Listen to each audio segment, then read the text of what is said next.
Hey guys, how are you all? Welcome back to my channel. So, today we are gonna see, what if Izuku became Mirko's personal assistant and gradually she started liking him, part 1. So before we start, please subscribe to our channel and like this video, so let's begin the video. The morning sun filtered through the tall windows of the Hero Agency building in downtown Tokyo, casting long shadows across the polished marble floors. Izuku Midoriya stood nervously in the waiting area, his green curls slightly disheveled from the train ride, his hands fidgeting with the strap of his worn backpack. At 18 years old, fresh out of his first year at a support course college, he never imagined he would be here, about to meet one of Japan's top 10 heroes for a job interview. His journey to this moment had been anything but conventional. After years of being quirkless and facing rejection after rejection from hero courses across the country, Izuku had redirected his analytical mind and unwavering determination toward hero support. If he could not be a hero himself, he reasoned, he could still help those who were. His notebooks, filled with detailed analyses of hero techniques, villain patterns, and strategic observations, had caught the attention of a talent scout during a hero expo 6 months ago. That scout happened to work for Rabbit Hero Mirko. Now, sitting in this pristine waiting room with its minimalist furniture and motivational hero posters on the walls, Izuku was questioning everything. The job posting had been unusual, to say the least. Most heroes hired assistants through traditional channels, formal interviews with multiple rounds of screening. Mirko, apparently, did things differently. The posting had been blunt and straightforward. Needed, one personal assistant and house manager, must be organized, patient, willing to handle unpredictable schedule, cooking skills preferred, must not be afraid of blood or minor injuries, live-in position, competitive salary. The door to the inner office suddenly burst open with enough force to make Izuku jump in his seat. A woman strode out, not the receptionist he had spoken with earlier, but Mirko herself. Rumi Isagayama stood at an impressive height, her muscular frame evident even beneath her casual workout clothes. Her long white hair flowed behind her, her distinctive rabbit ears twitching slightly as she scanned the waiting area. Her red eyes, sharp and assessing, locked onto Izuku immediately. "So you are the kid with the notebooks," she said without preamble, her voice carrying an edge of curiosity mixed with challenge. "The one who wrote that 20-page analysis on my fighting style and sent it to my agency." Izuku shot to his feet so quickly he nearly knocked over the chair behind him. "Yes, I am so sorry about that. I know it was probably presumptuous of me to just send that without asking. I just thought that maybe some of the observations could be helpful, especially the part about your left knee showing slight weakness after extended combat. Not that I am saying you are weak or anything, you are amazing, one of the strongest heroes, I just noticed patterns, and I thought maybe." Mirko held up a hand, and Izuku's rambling immediately ceased, his face flushing red with embarrassment. She studied him for a long moment, her ears tilting forward slightly, an unreadable expression on her face. Then, unexpectedly, she grinned, revealing sharp canines. "You were hired," she declared. Izuku blinked. "What? I said you were hired. When can you start?" But you have not even interviewed me properly. Do not you want to ask about my qualifications, my experience, my references?" Mirko waved a dismissive hand. "I read your analysis. Anyone who can spot that knee issue that even my own doctors missed last month is exactly the kind of detail-oriented person I need. Plus, my last 3 assistants quit because they could not handle my schedule. You look like someone who does not give up easily. Am I wrong?" "No, but I have never done this kind of work before. I mean, I have helped my mom around the house and I worked part-time at a hero merchandise store, but I have never been a personal assistant to a pro hero." "Can you cook?" "Yes, my mom taught me." "Can you organize stuff without having a panic attack?" I think so. I am very organized with my notes and research." "Can you handle seeing injuries without fainting?" Izuku thought back to all the times he had watched hero fights, both in person and on recordings, analyzing every detail including the bloody aftermath. "I have a strong stomach for that kind of thing." "Good enough. The job is yours if you want it. Live-in means you get a room in my place, meals included, salary is competitive, and your main job is to basically keep me from living like a complete disaster when I am not fighting villains. Interested?" Izuku's mind raced through 1,000 thoughts at once. This was an incredible opportunity, a chance to work closely with a top hero, to learn from the inside how the hero world really operated. It would mean leaving his small apartment, putting his college courses on hold or possibly transferring to online classes, completely restructuring his life. But when would an opportunity like this come again? "Yes," he said firmly, surprising himself with the conviction in his voice. "I would be honored to work for you, Mirko." The hero's grin widened. "Good. Move in this weekend. My agency will send you the address and details. And kid, one more thing." "Yes?" "Call me Rumi when we are not in public. If you are going to be living in my space, we might as well skip the formal stuff at home." With that, she turned and walked back toward her office, pausing at the doorway to look back at him. "Oh, and Midoriya, I hope you meant it about that strong stomach. I get pretty banged up sometimes." Then she was gone, leaving Izuku standing in the waiting room, his heart pounding, wondering what exactly he had just agreed to. The weekend came faster than Izuku expected. He spent the intervening days in a whirlwind of activity, packing up his small apartment, notifying his college about taking a leave of absence, and explaining to his mother that he had accepted a live-in position with a pro hero. His mom, Inko, had been simultaneously thrilled and worried, fussing over him right up until the moment he loaded his belongings into the taxi that would take him to Mirko's address. The address led him to a modern high-rise building in an upscale neighborhood of Tokyo, the kind of place Izuku had only seen in magazines. The security guard in the lobby checked his name against a list, nodded, and directed him to the private elevator that serviced the penthouse floors. As the elevator climbed, Izuku felt his nervousness building. What if he was not good enough? What if he messed up and disappointed her? What if he could not keep up with the demands of working for such an intense hero? The elevator doors opened directly into a spacious apartment that took Izuku's breath away. Floor-to-ceiling windows offered a panoramic view of the Tokyo skyline. The interior was modern and open, with a large living area, a kitchen with professional-grade appliances, and corridors leading to what he assumed were bedrooms and other rooms. However, the pristine appearance was somewhat marred by the chaos scattered throughout. Hero magazines and newspapers were stacked haphazardly on the coffee table. A hero costume, torn and bloodied, was draped over the back of a couch, protein shake bottles littered the kitchen counter, and what appeared to be exercise equipment was scattered across the living room floor. "Home sweet home," a voice called from deeper in the apartment. Mirko emerged from a hallway, wearing a tank top and shorts, a towel around her neck, suggesting she had just finished a workout. She gestured broadly at the space. "As you can see, I was not kidding about needing help keeping this place from being a total disaster." Izuku set down his bags, his analytical mind already cataloging the mess and formulating a cleaning strategy. "It is not that bad," he offered diplomatically. Mirko snorted. "You are a terrible liar, kid. Come on, let me show you your room." She led him down a hallway past what appeared to be her own bedroom, a home gym, and a bathroom, stopping at a door near the end. "This is you," she said, pushing it open. The room was spacious and bright, with a large window overlooking the city, a comfortable-looking bed, a desk, and plenty of storage space. It was easily twice the size of his old apartment bedroom. "Bathroom is across the hall, you will share it with me, but I mostly use the one attached to my room, so it is basically yours. Get settled in today, and we will go over your actual duties tomorrow. Sound good?" "This is perfect," Izuku said, genuinely amazed. "Thank you so much, Mirko, I mean Rumi." She grinned at his correction. "You will get used to it. I am going to finish my workout. Kitchen is all yours if you are hungry. I think there might be some protein bars somewhere under all those bottles."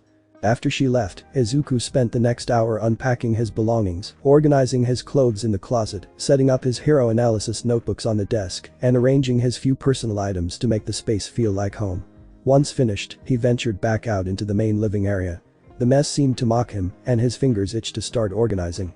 He started with the kitchen, gathering all the empty bottles and disposing of them, wiping down the counters, and organizing the surprisingly well-stocked refrigerator and pantry. Someone, probably a grocery delivery service, had been keeping the place supplied with food, even if Mirko apparently did not cook much herself. He found cleaning supplies under the sink and set about making the kitchen spotless. Next came the living room.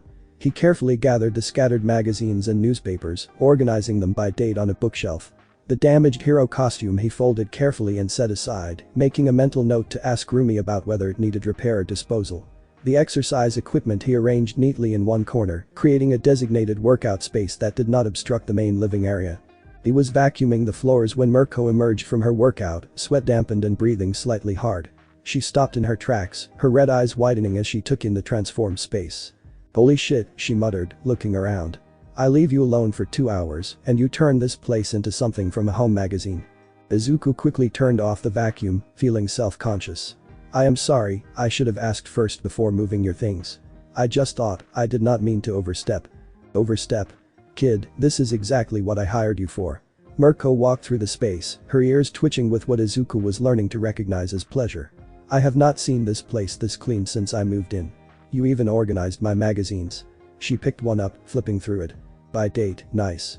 I noticed you had been collecting the issues with your interviews and features, so I made sure those were easily accessible at the front." Mirko looked at him with an expression that Izuku could not quite read. You really did your homework on me, did not you? I may have read everything publicly available about you before the interview, Izuku admitted sheepishly. It is kind of a habit from my hero analysis days. The hero laughed, a genuine sound of amusement. Well, it is going to come in handy. Come on, I am starving, and I want to see if you are as good at cooking as you are at cleaning. In the kitchen, Izuku explored the ingredients available while Mirko leaned against the counter, watching him with undisguised curiosity. He decided on a simple but nutritious meal, grilled chicken with vegetables and rice, the kind of balanced diet a hero needed to maintain their strength and energy. As he worked, Mirko peppered him with questions. So why did you want to work for a hero anyway? Most support corps students want to design gadgets or work in agencies doing tech stuff. Izuku carefully sliced vegetables as he answered. I wanted to be a hero when I was younger. I spent years studying heroes, analyzing their techniques, understanding what makes them effective. When I realized that path was not available to me, I still wanted to be part of that world in some way. Supporting a hero directly, helping them be more effective, it feels like the closest I can get to that dream. Workless, huh? Mirko said, not unkindly. That is rough in this society. It was, Izuku admitted, his knife work never faltering despite the personal nature of the conversation. But I learned to find other ways to contribute. Analysis, strategy, support, these things matter too. Damn right they do. Some of the most important people in the hero world are not the ones throwing punches. Mirko watched as he plated the food with surprising artistry. But I have to ask, why specifically me? You could have gone for a safer hero, someone less intense, less likely to come home bleeding. Izuku turned to face her, his green eyes serious. Because you do not hold back. You fight with everything you have, you do not compromise, and you do not let anyone tell you what you can or cannot do. I have always admired that about you. Plus, your fighting style is incredible from an analytical standpoint. The way you use your rabbit quirk, the calculation behind what looks like pure aggression, it is brilliant. Mirko was quiet for a moment, then she smiled, softer than her usual fierce grin. You really are a fanboy, are not you? Guilty, Izuku said with a small smile, bringing the plates to the dining table. The meal was delicious, and Mirko ate with the enthusiasm of someone who typically survived on protein shakes and convenience store food. She complimented his cooking multiple times between bites, asking what else he knew how to make, and seeming genuinely pleased when he listed off various dishes. After dinner, they sat in the living room, and Mirko outlined his duties more specifically. Mornings would typically involve preparing breakfast if she was home, organizing her schedule for the day, and ensuring her hero gear was clean and ready. During the day, he would handle household management, grocery shopping, and any errands that came up. Evenings would often involve preparing dinner, and if she came home injured, providing first aid and calling for medical support if needed. I am not going to lie, Mirko said, her red eyes serious. This job can be unpredictable. Some days I will be gone before dawn and back after midnight. Other days I will be around more. Villain attacks do not run on a schedule. There will be times I come home pretty messed up, and I am going to need you to keep a level head and help me out. Can you handle that? Izuku met her gaze steadily. I can handle it. I want to help however I can. Good. Also, I tend to be pretty direct, sometimes blunt. If I am too harsh or if something bothers you, speak up. I respect people who can stand their ground. Got it? Got it. Mirko stood, stretching her muscular arms above her head. All right, I have an early patrol tomorrow, so I am going to crash. You did good today, Midoriya. Really good. Thank you, Rumi, Izuku said, feeling a warm sense of accomplishment. That night, lying in his new bed, listening to the unfamiliar sounds of the penthouse and the distant city below, Izuku reflected on the day. He had taken a huge leap, changing his entire life direction to pursue this opportunity. As he drifted off to sleep, he felt a mixture of nervousness and excitement about what tomorrow would bring. The alarm went off at 5 in the morning, earlier than Izuku typically woke, but he had set it deliberately. If Mirko had early patrol, he wanted to make sure she had breakfast before she left. He quickly showered, dressed, and made his way to the kitchen. By the time Mirko emerged at 5:30, already in her hero costume, the white and purple outfit emphasizing her powerful physique, Izuku had prepared a protein-rich breakfast of eggs, toast, and fruit. You were up early, Mirko commented, but she looked pleased as she sat down to eat. You mentioned early patrol. I wanted to make sure you had fuel. She ate quickly, efficiently, the way someone accustomed to grabbing meals between fights would. Before she left, she paused at the door, looking back at him. I will probably be back around 6 or 7 tonight, depending on how things go. Feel free to explore the neighborhood, get familiar with the area. There is a credit card in the kitchen drawer for household expenses and groceries. Be safe out there, Izuku said instinctively. Mirko grinned, that fierce expression that had become her trademark. Always am, kid. Then she was gone, and Izuku was left alone in the quiet apartment. He spent the morning doing a deep clean of areas he had not gotten to the previous day, organizing closets, cleaning bathrooms, and creating systems for everything from towels to cleaning supplies. He found damaged hero costumes in Mirko's room and made a note to research costume repair services. In the afternoon, he ventured out to explore the neighborhood. He located the nearest grocery stores, convenience stores, and pharmacies, mentally mapping out the most efficient routes. He also found a hero supply shop that specialized in costume repairs and gear maintenance, making a note to visit later with Mirko's damaged equipment. He returned with groceries for the week, having planned out a menu of healthy, balanced meals that would support a hero's nutritional needs. He was putting everything away when his phone buzzed with a message from an unknown number. It was Mirko. Heads up, coming home early, got clipped by a villain, nothing serious, but bringing some work for that first aid kit. Izuku immediately began preparing. He pulled out the extensive first aid kit he had noticed in the bathroom, laying out supplies on the coffee table. He filled a bowl with warm water, gathered clean towels, and mentally reviewed everything he knew about treating common hero injuries. When Mirko arrived home an hour later, she was limping slightly, her costume torn along one leg, revealing a nasty gash across her thigh. Blood had soaked through the fabric, but she walked in as casually as if she had just returned from a jog. "Hey," she greeted, dropping onto the couch. "Told you I get banged up sometimes."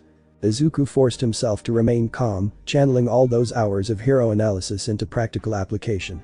"Let me see," he said, kneeling beside the couch. Mirko stretched out her injured leg, watching with interest as Izuku carefully examined the wound. It was deep but clean, likely from a blade or sharp debris. He cleaned it thoroughly with antiseptic, his hand steady despite his internal nervousness.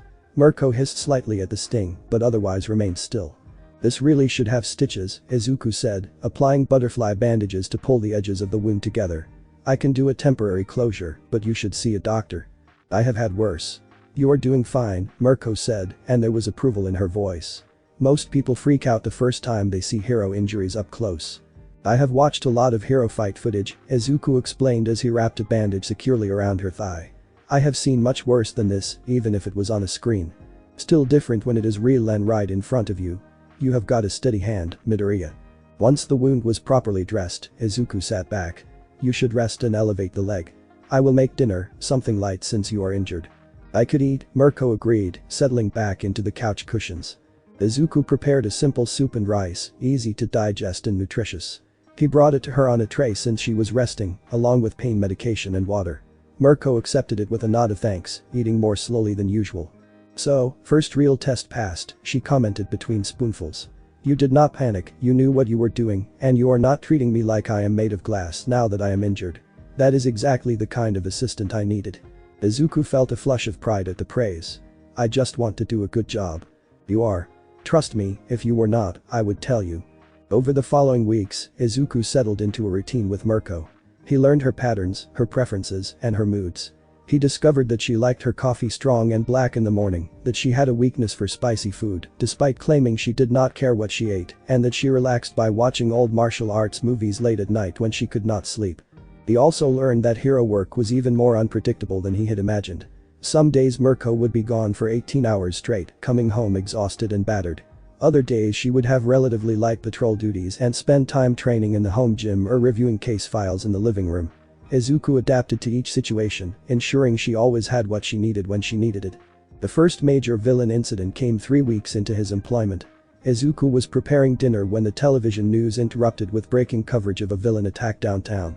Multiple heroes were responding, including Mirko. He watched anxiously as the cameras caught glimpses of the fight, a large-scale battle against a villain with a destruction quirk who was tearing apart buildings. He saw Mirko on screen, a blur of white and purple as she launched devastating kicks against the villain, her rabbit legs generating incredible force. She was magnificent, powerful and fearless, but Izuku's trained eye caught the moment when she took a hit, smashing through a concrete wall. The camera lost sight of her for a moment and Izuku's heart clenched with worry. The fight continued for another hour before the villain was finally subdued through the combined efforts of multiple heroes. The news reported several hero injuries but no civilian casualties, thanks to the quick response and efficient evacuation. Mirko was listed among the injured heroes but conscious and refusing immediate hospitalization. Izuku prepared everything he could think of. Ice packs, the full first aid kit, pain medication, and a light meal ready to be heated up. He tried to focus on tasks to keep his mind from spiraling into worry. When Mirko finally came home, well past midnight, she looked worse than Izuku had ever seen her. Her costume was shredded in multiple places, her white hair matted with dust and dried blood. She had bruises forming across her arms and face, and she was holding her ribs carefully as she walked. "Hey kid," she greeted, her voice rough but attempting her usual casual tone. "Sorry for worrying you." "Sit down," Izuku said immediately, guiding her to the couch. "Let me see where you are hurt." "Everywhere, pretty much," Mirko admitted, wincing as she lowered herself down. That villain packed a punch. Izuku worked methodically, checking each injury, cleaning cuts and scrapes, applying ice to swelling bruises. He found 3 cracked ribs through careful palpation, wrapped them securely, and convinced her to take strong pain medication. Through it all, Mirko watched him with an unreadable expression. "You have got a real knack for this," she said as he finished. "Ever think about going into hero medicine?" "Not really my calling," Izuku replied, cleaning up the medical supplies. "I am better at support than treatment." "You are doing a damn good job at both." Izuku helped her to her bedroom, making sure she was settled comfortably with extra pillows to support her injured ribs. Before he left, Mirko caught his hand. "Thanks Midoriya. Really. It is nice to have someone here who actually gives a damn." "Of course I give a damn," Izuku said, surprised she would think otherwise. "You are putting yourself in danger to protect people. The least I can do is make sure you are taken care of when you come home." Mirko smiled, a softer expression than her usual fierce grin. "You are a good kid. Now get some sleep. I will probably be useless tomorrow, so feel free to take it easy." But she was not useless the next day, despite Izuku's insistence that she should rest. Mirko was restless by nature, and even injured, she could not sit still for long. Izuku found her in the home gym attempting a workout before noon. "You are supposed to be resting," he scolded, a boldness he had not possessed when he first started working for her. "I am resting," Mirko shot back. "This is me resting. You should see me when I am actually training. Your ribs are cracked. You need at least a week before you do anything strenuous."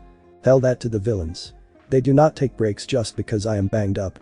Izuku crossed his arms, channeling his inner mom voice, something he had picked up from years of Inko Midoriya's gentle but firm care. "If you do not let yourself heal properly, you are going to make it worse and be out even longer. Is that what you want?" Mirko stared at him for a long moment, then burst out laughing, which made her wince and grab her ribs. "Ow, damn it. Did you just scold me?" "Yes, and I will do it again if you do not listen to medical sense." The hero shook her head, but she was grinning. All right. I will take it easier. But I am not staying in bed all day." They compromised. Mirko could do light activities and stretching, but no heavy training or hero work for at least 5 days. Izuku kept her supplied with ice packs, pain medication on schedule, and meals designed to support healing. He also kept her entertained, discussing hero strategies and showing her some of his analytical notebooks. Mirko was fascinated by his notes, flipping through pages of detailed breakdowns of various heroes' fighting styles, quirk applications, and tactical assessments. "These are incredible," she said, studying a particularly detailed analysis of a team fight between multiple heroes and villains. "You caught things here that even the heroes involved probably did not notice." "That is kind of my thing," Izuku said modestly. "I have been doing this since I was a kid.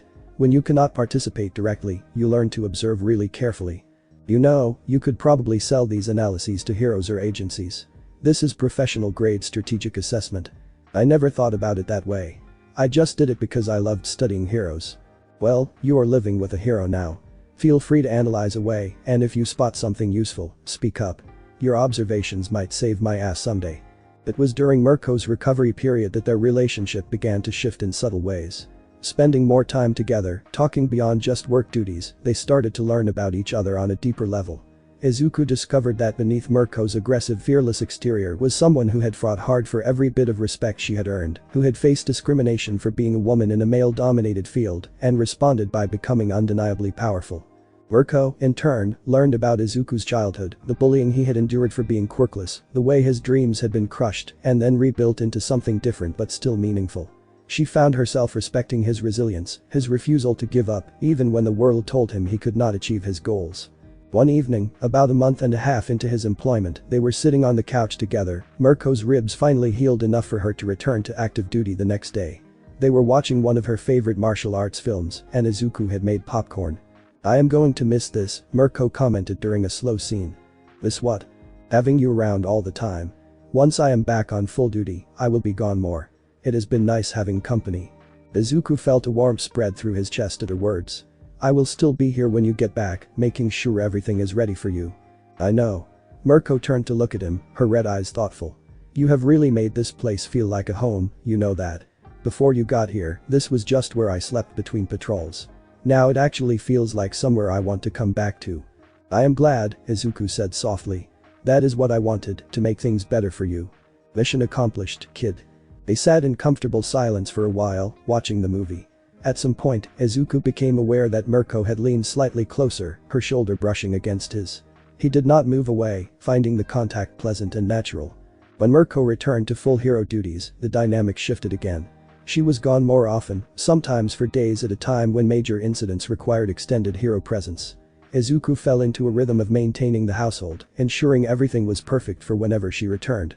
He also began taking online classes again, working toward his support course degree during the quiet hours. But the moments when Mirko was home became more precious. They developed small rituals. Morning coffee together when her schedule allowed, where they would discuss the news and upcoming events. Evening meals when she was not working late, where she would tell him about her day, and he would share interesting things he had learned or observed. Late night movies when she was too wired from a fight to sleep immediately. Izuku also became more comfortable with the first aid routine. He learned which injuries Mirko would shrug off and which ones actually bothered her, even if she would not admit it. He learned to have ice ready for her knuckles after particularly tough fights, to prepare muscle relaxant baths for when she overextended herself, and to stock her favorite comfort foods for the days when hero work was especially draining emotionally. It was after a particularly difficult mission, one involving the rescue of kidnapped children from a villain group, that Izuku saw Mirko truly vulnerable for the first time. She came home in the early hours of the morning, physically uninjured but emotionally exhausted. He woke to the sound of her in the kitchen and found her staring blankly at the refrigerator, still in her costume. "Rumi," he said softly, approaching carefully. "Are you okay?" She turned to him, and he saw something fragile in her expression, a crack in her usual indomitable armor. "We got them all," she said quietly. "All the kids. They are safe." "That is wonderful." But they were so scared, Midoriya. Some of them were so young, and they were terrified.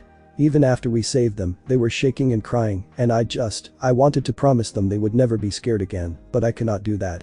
There will always be villains, always be people who want to hurt others.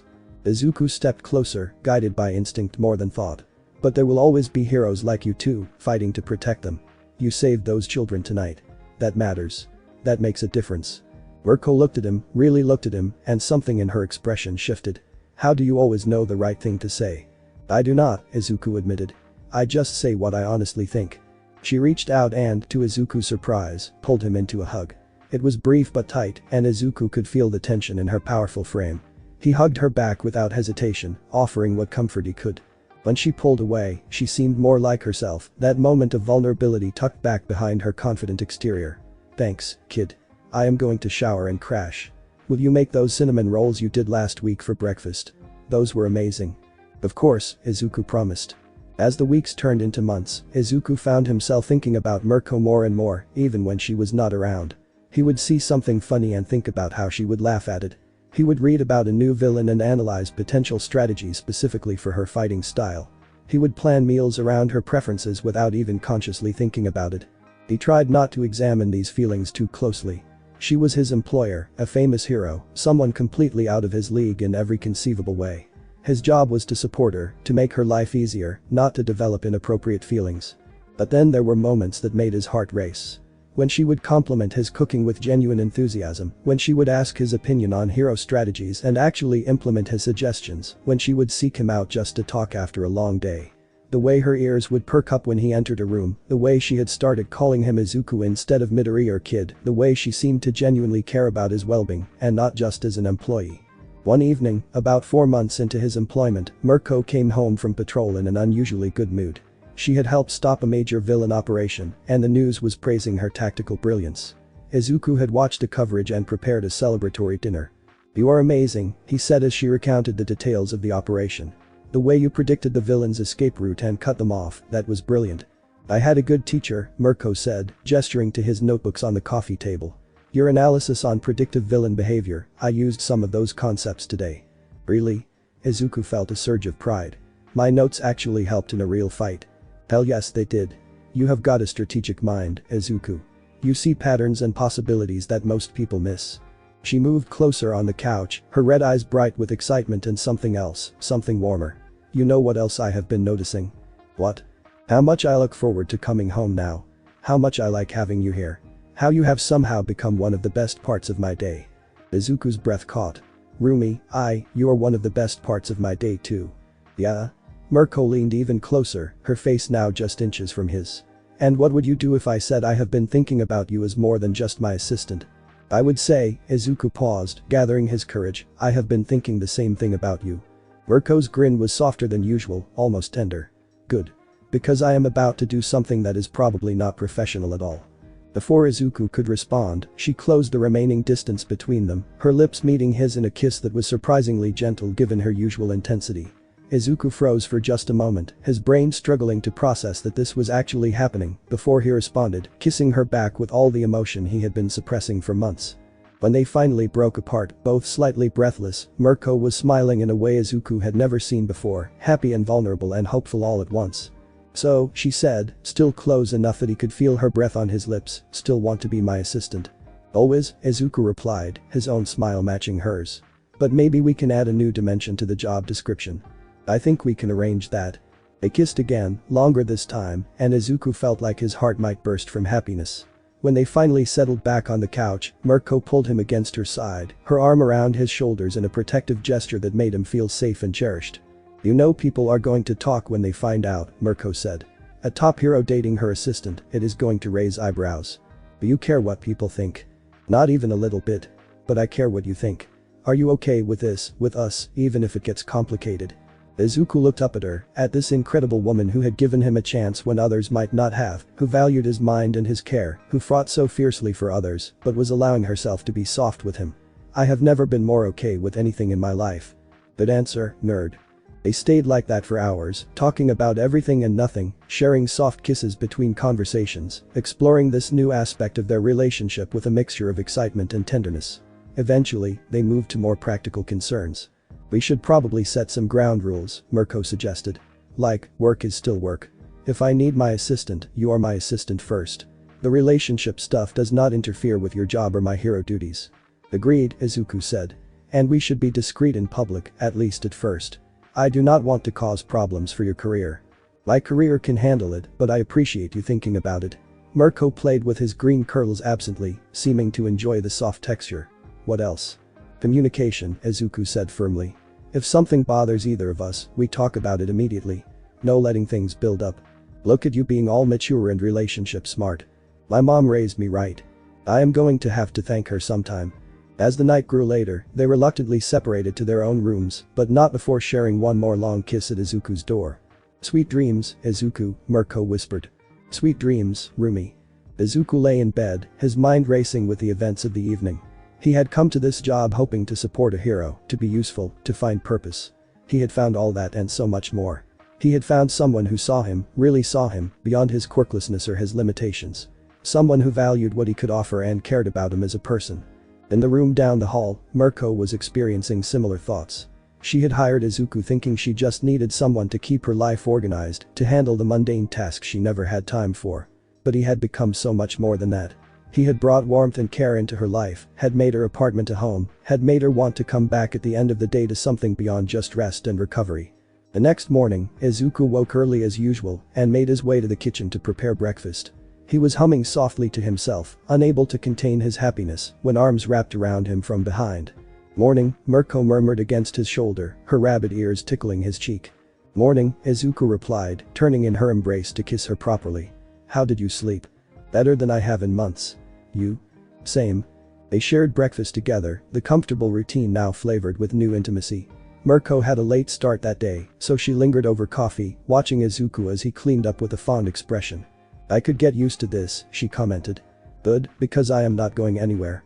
The following weeks were a period of adjustment as they navigated their new relationship dynamic.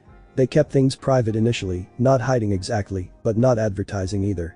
At home, they were free to be affectionate, to share kisses and embraces, to express the feelings they had been holding back. Izuku continued his duties as assistant with the same dedication, but now there was added tenderness in how he cared for Mirko's injuries, how he prepared her meals, how he ensured everything was ready for her. And Mirko, while still fierce and independent, allowed herself to be cared for in ways she never had before, to accept help and affection without seeing it as weakness. They went on their first official date 3 weeks after that initial kiss. Mirko insisted on taking Izuku somewhere nice, a upscale restaurant with amazing food and a romantic atmosphere. Izuku wore one of the few nice outfits he owned, and Mirko dressed in an elegant outfit that showed off her athletic figure while being surprisingly feminine. "You look beautiful," Izuku said when he saw her, his eyes wide with admiration. "You clean up pretty nice yourself," Mirko replied, though her ears were twitching in that way that indicated she was pleased. Dinner was wonderful, the food excellent, and the conversation flowing easily. They talked about everything, from hero strategies to childhood memories to future dreams. Other diners occasionally recognized Mirko, but she handled it gracefully, signing a few autographs, but making it clear she was on a date and wanted privacy. Walking home later, their hands intertwined, Izuku felt a sense of contentment he had never experienced before. "This is perfect," he said softly. "Yeah," Mirko agreed, squeezing his hand. "It really is." As they continued to walk through the Tokyo streets, the city lights twinkling around them like stars, both of them knew that this was just the beginning of their story together. There would be challenges ahead, villain attacks and public scrutiny and the inherent difficulties of a hero's life. But they would face it together, the fierce rabbit hero and her gentle, devoted assistant, finding strength in each other and building something beautiful in the chaos of their world. When they reached home, Mirko pulled Izuku close on the balcony overlooking the city, the same view that had amazed him on his first day. "Thank you," she said softly. "For what?" "For seeing me. Not just the hero, but all of me. For making me want to come home. For being exactly what I needed even though I did not know I needed it." Izuku reached up to cup her face gently, his thumb brushing across her cheek. "Thank you for giving me a chance, for letting me be part of your life, for being you." They kissed under the stars, the city sprawling below them, two people who had found each other against all odds and were building something worth protecting. Tomorrow would bring new challenges, new dangers, new adventures. But tonight, they had this moment, and it was perfect. The morning sunlight streamed through the kitchen windows as Izuku hummed quietly to himself, preparing breakfast with practiced efficiency. It had been 2 months since he and Mirko had officially become a couple, and he still felt a small thrill of happiness every time he thought about it. He was whisking eggs for an omelet when he heard the familiar sound of bare feet padding across the hardwood floor. Strong arms wrapped around his waist from behind, and he felt Mirko's chin rest on his shoulder, her rabbit ears brushing against his cheek in a gesture that had become endearingly familiar. "Smells good," she murmured, her voice still rough with sleep. "What are you making?" "Veggie omelet with cheese, whole grain toast, and fresh fruit," Izuku replied, leaning back into her embrace. "You have that joint training exercise with Endeavor's agency today, so I wanted to make sure you had proper fuel." Mirko groaned softly. "Do not remind me. I swear, that flame bastard is so uptight about everything. It is a training exercise, not a military operation. He is the #1 hero now. He probably feels pressure to set a good example." "Well, he can set his example without scheduling things at the crack of dawn," Mirko grumbled, but there was no real heat in her words. She pressed a quick kiss to Izuku's neck before releasing him and moving to pour herself coffee. "At least I get to come home to you afterward." Izuku plated the omelet with a smile, adding garnishes with the care he brought to everything he did. "I will have dinner ready when you get back. Any requests?" "Surprise me. Everything you make is delicious anyway." They ate breakfast together at the small dining table, a routine that Izuku cherished. These quiet moments before Mirko's hectic hero schedule kicked in felt precious, stolen pockets of normalcy in an otherwise chaotic life. He watched as she ate with her usual enthusiasm, occasionally checking her phone for updates from her agency. "Oh, before I forget," Mirko said between bites, "there is a hero gala next weekend. All the top heroes are expected to attend, which means I have to show up and play nice with people. I want you to come with me." Izuku nearly choked on his orange juice. "What? Me? But I am just your assistant, I do not think I would fit in at something like that." "You are not just my assistant anymore," Mirko pointed out, her red eyes fixing him with an intense stare. "You are my boyfriend. And I want you there with me. Besides, these things are boring as hell, and having you around will make it tolerable. But people will talk. They will ask questions about us, about our relationship." "Let them talk," Mirko said with a shrug. "I am not ashamed of being with you, Izuku. Are you ashamed of being with me?" "No, of course not," Izuku said quickly. "I just do not want to cause problems for you professionally." Mirko reached across the table and took his hand, her grip firm and reassuring. "The only problem would be if I had to go to that stuffy event without you. I do not care what people think or say. You matter to me, and I want the world to know it." Izuku felt warmth spread through his chest at her words. He turned his hand to lace his fingers with hers. "Okay. I will go with you. But I am going to need to get something nice to wear. I do not exactly have formal attire suitable for a hero gala." "We will go shopping this week," Mirko decided. "I have Wednesday afternoon free." We can make a day of it. After Mirko left for her training exercise, Izuku went about his usual morning routine. He cleaned the kitchen, did laundry, organized a living space, and made a grocery list for the week. He had a system now, efficient and thorough, ensuring that the penthouse ran smoothly, no matter how unpredictable Mirko's schedule became. Around mid-morning, his phone rang with a video call from his mother. He answered with a smile, settling onto the couch. "Izuku, sweetheart, how are you?" His mom's familiar voice filled him with warmth. "I feel like I have not talked to you properly in weeks." "I am good, Mom. Really good actually. Work is going well." "And Mirko?" His mother's eyes sparkled with curiosity. "How's it working for such a high-profile hero?" Izuku felt his cheeks heat slightly. "She is amazing, Mom. Strong, dedicated, passionate about hero work. She really cares about protecting people." His mother studied him through the screen, her expression knowing. "You like her, do not you? As more than just an employer." Izuku had never been good at hiding things from his mother. "Is it that obvious?" "Sweetheart, you get this look in your eyes when you talk about her, the same look you used to get when you talked about All Might when you were little. Like she hung the moon and stars." Izuku took a deep breath. "Mom, there is something I should tell you. Mirko and we are dating. It started about 2 months ago, and it has been really wonderful, but I wanted to tell you properly." His mother's face broke into a huge smile. "Oh, Izuku, that is wonderful. I am so happy for you. Tell me about her, about how it happened." Izuku spent the next half hour talking with his mother, sharing stories about his relationship with Mirko, careful to focus on the personal moments rather than the professional aspects. His mother listened with the patient attention she had always given him, asking questions and offering gentle advice. "Just promise me you will be careful," she said as their call was winding down. "Dating a pro hero, especially one as high profile as Mirko, it is going to come with challenges. Make sure you take care of yourself too, not just her." "I promise, Mom. And you will get to meet her properly soon. She has mentioned wanting to thank you for raising me right." His mother laughed at that. "I like her already. Anyone who appreciates my son is good in my book." After the call ended, Izuku felt lighter. Telling his mother had been a step he had been nervous about, but her support meant everything. He threw himself into his tasks for the day, running errands and preparing for the evening. Mirko came home around 6 in the evening, sweaty and clearly exhausted from the training exercise. She dropped her gym bag by the door and collapsed dramatically onto the couch. "I am dead," she announced. "Endeavor runs training exercises like he is trying to kill people. I swear I fought actual villains that were easier than today." Izuku brought her a cold sports drink and a cool towel. "That bad?" "We did combat drills for 4 straight hours, then tactical simulations for another 3. My legs feel like jelly, and I am pretty sure I pulled something in my shoulder." "Let me see," Izuku said, moving behind the couch. Mirko sat up enough for him to examine her shoulder, his fingers gently probing the muscle. "You definitely strained it. Ice and rest tonight, and I will make something anti-inflammatory for dinner." "You are too good to me," Mirko sighed, leaning into his touch. "Impossible. There is no such thing as being too good to you." Mirko reached back to catch his hand, pulling it around to press a kiss to his palm. "Seriously, what did I do to deserve you?" "You gave a quirkless kid a chance when you did not have to," Izuku said softly. "You saw value in me when a lot of people would not have. Best decision I ever made." Izuku prepared a dinner rich in omega-3s and anti-inflammatory ingredients, grilled salmon with roasted vegetables and quinoa. While Mirko ate, he prepared an ice pack for her shoulder and drew a warm bath with Epsom salts to help her sore muscles. "You know, I could get used to this level of pampering," Mirko said as she soaked in the bath later, her rabbit ears relaxed and drooping in contentment. Izuku sat on the closed toilet lid, keeping her company. "That is kind of the point," Izuku replied with a small smile. "You push yourself so hard keeping everyone safe. The least I can do is make sure you are taken care of when you are home." "Most people do not see this side of hero work," Mirko mused, her eyes closed. "They see the glory and the fighting, but not the aftermath. The exhaustion, the injuries, the constant strain.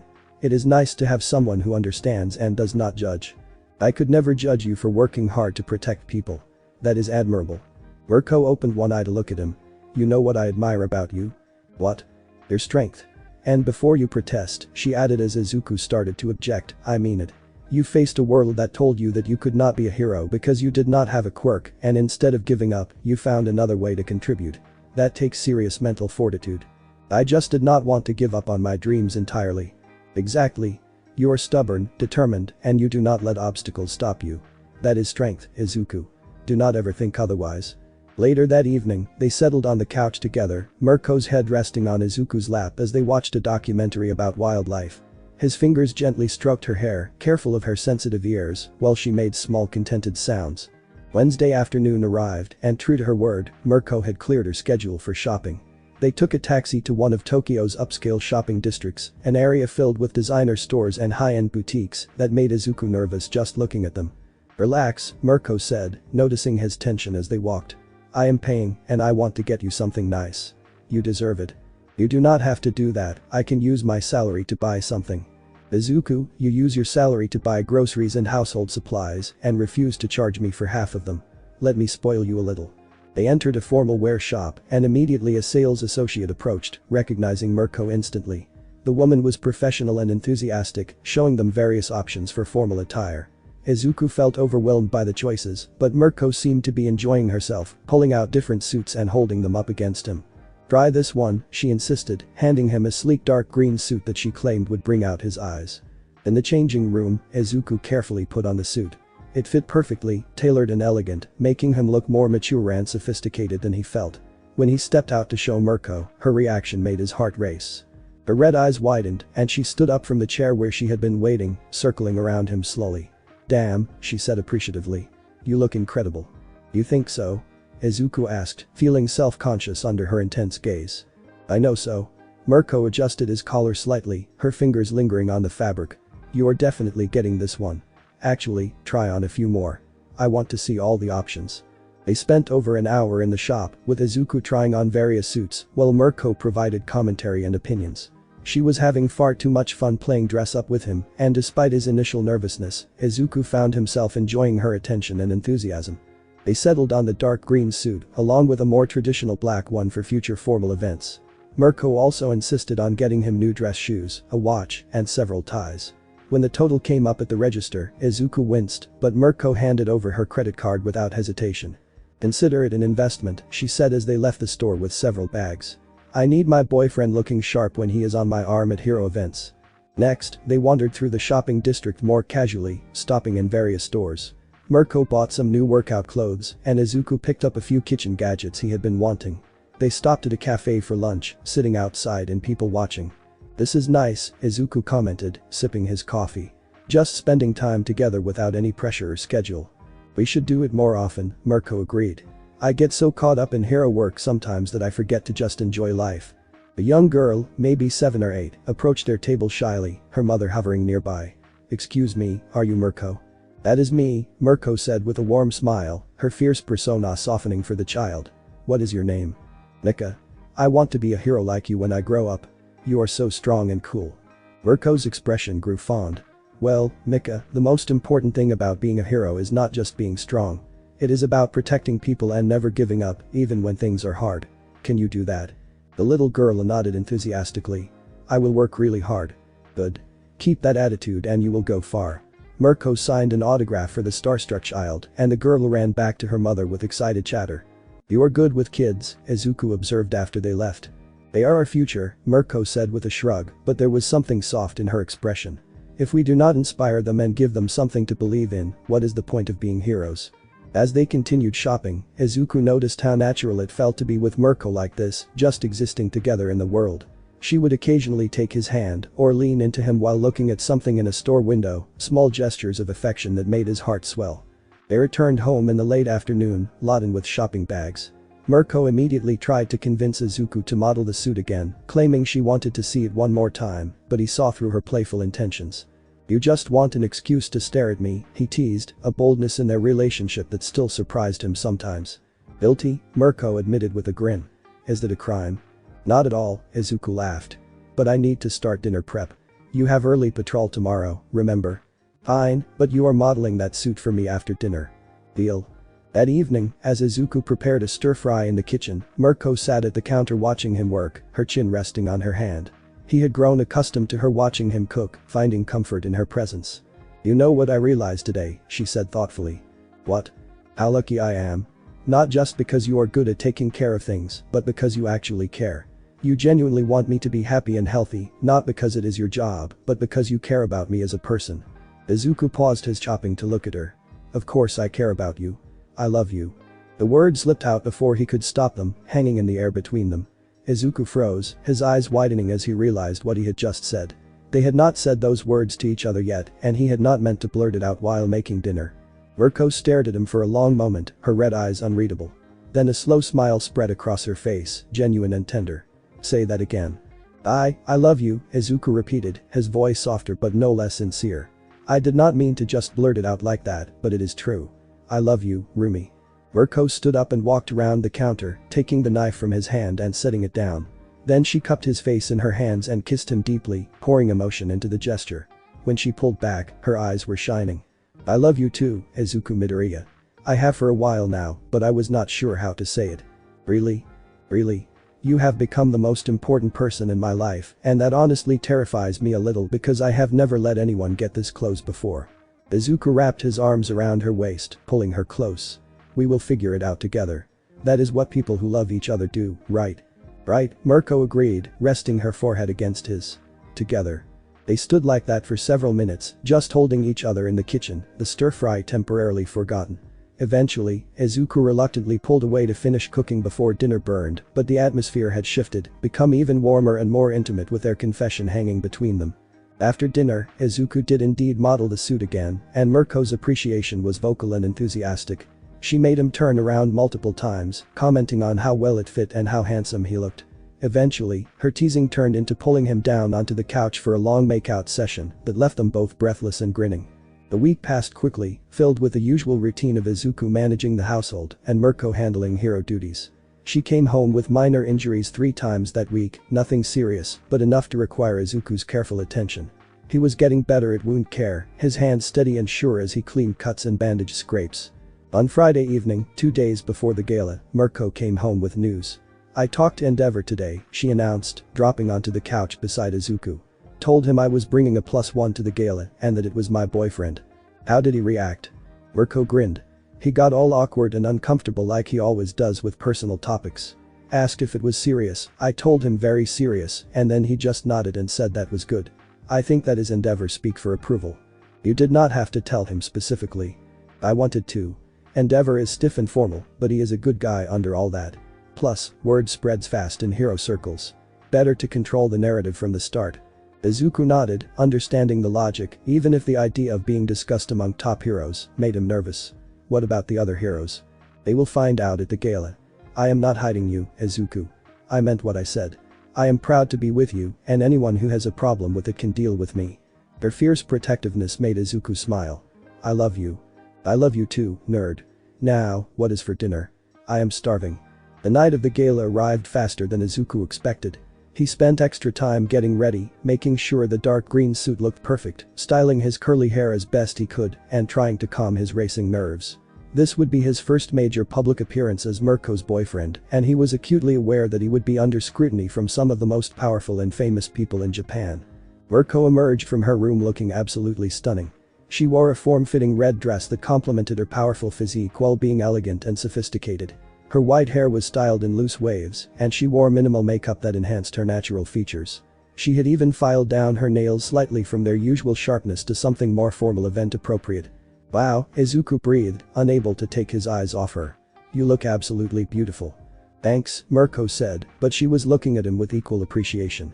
"You look pretty damn good yourself, handsome." They took a hired car to the event venue, a luxurious hotel in central Tokyo, known for hosting high-profile events.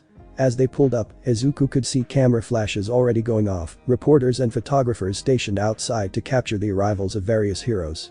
"Ready?" Mirko asked, taking his hand. "As I will ever be," Izuku replied, squeezing her fingers. They stepped out of the car together, and immediately the camera flashes intensified. Izuku heard reporters calling out questions, asking who Mirko's companion was, but she ignored them with practiced ease, keeping her hand firmly in his as they walked up the red carpet. Inside the venue, the gala was already in full swing. The ballroom was decorated elaborately, with crystal chandeliers, elegant table settings, and a live orchestra playing soft music. Heroes in formal attire mingled throughout the space, some with dates or spouses, others in groups discussing hero business. Mirko led Izuku through the crowd, her confidence helping to settle his nerves. They got drinks from the bar, and then she began introducing him to various heroes. Izuku tried to keep his composure, even as he met some of the people he had admired from afar for years. Endeavor approached them early in the evening, his massive frame somehow made even more intimidating in a formal suit. "Mirko," he greeted with a nod, then turned his intense gaze on Izuku. "You must be the boyfriend she mentioned." "Izuku Midoriya, sir," Izuku said, bowing respectfully. "It is an honor to meet you." Endeavor studied him for a moment, then gave a slight nod. "Mirko speaks highly of your analytical abilities. That is not something she does lightly." "Izuku is brilliant," Mirko said proudly, her hand resting on his back. "His strategic assessments have actually helped me in the field." "Interesting," Endeavor said. "We could use more people with strong analytical skills in hero work. Most focus too much on raw power." They talked for a few more minutes before Endeavor excused himself to speak with other heroes. As he walked away, Mirko leaned close to Izuku. "See, that went fine." "He is terrifying," Izuku whispered back. "He is a big teddy bear once you get to know him. A very intense flame-covered teddy bear, but still." Throughout the evening, they encountered various heroes.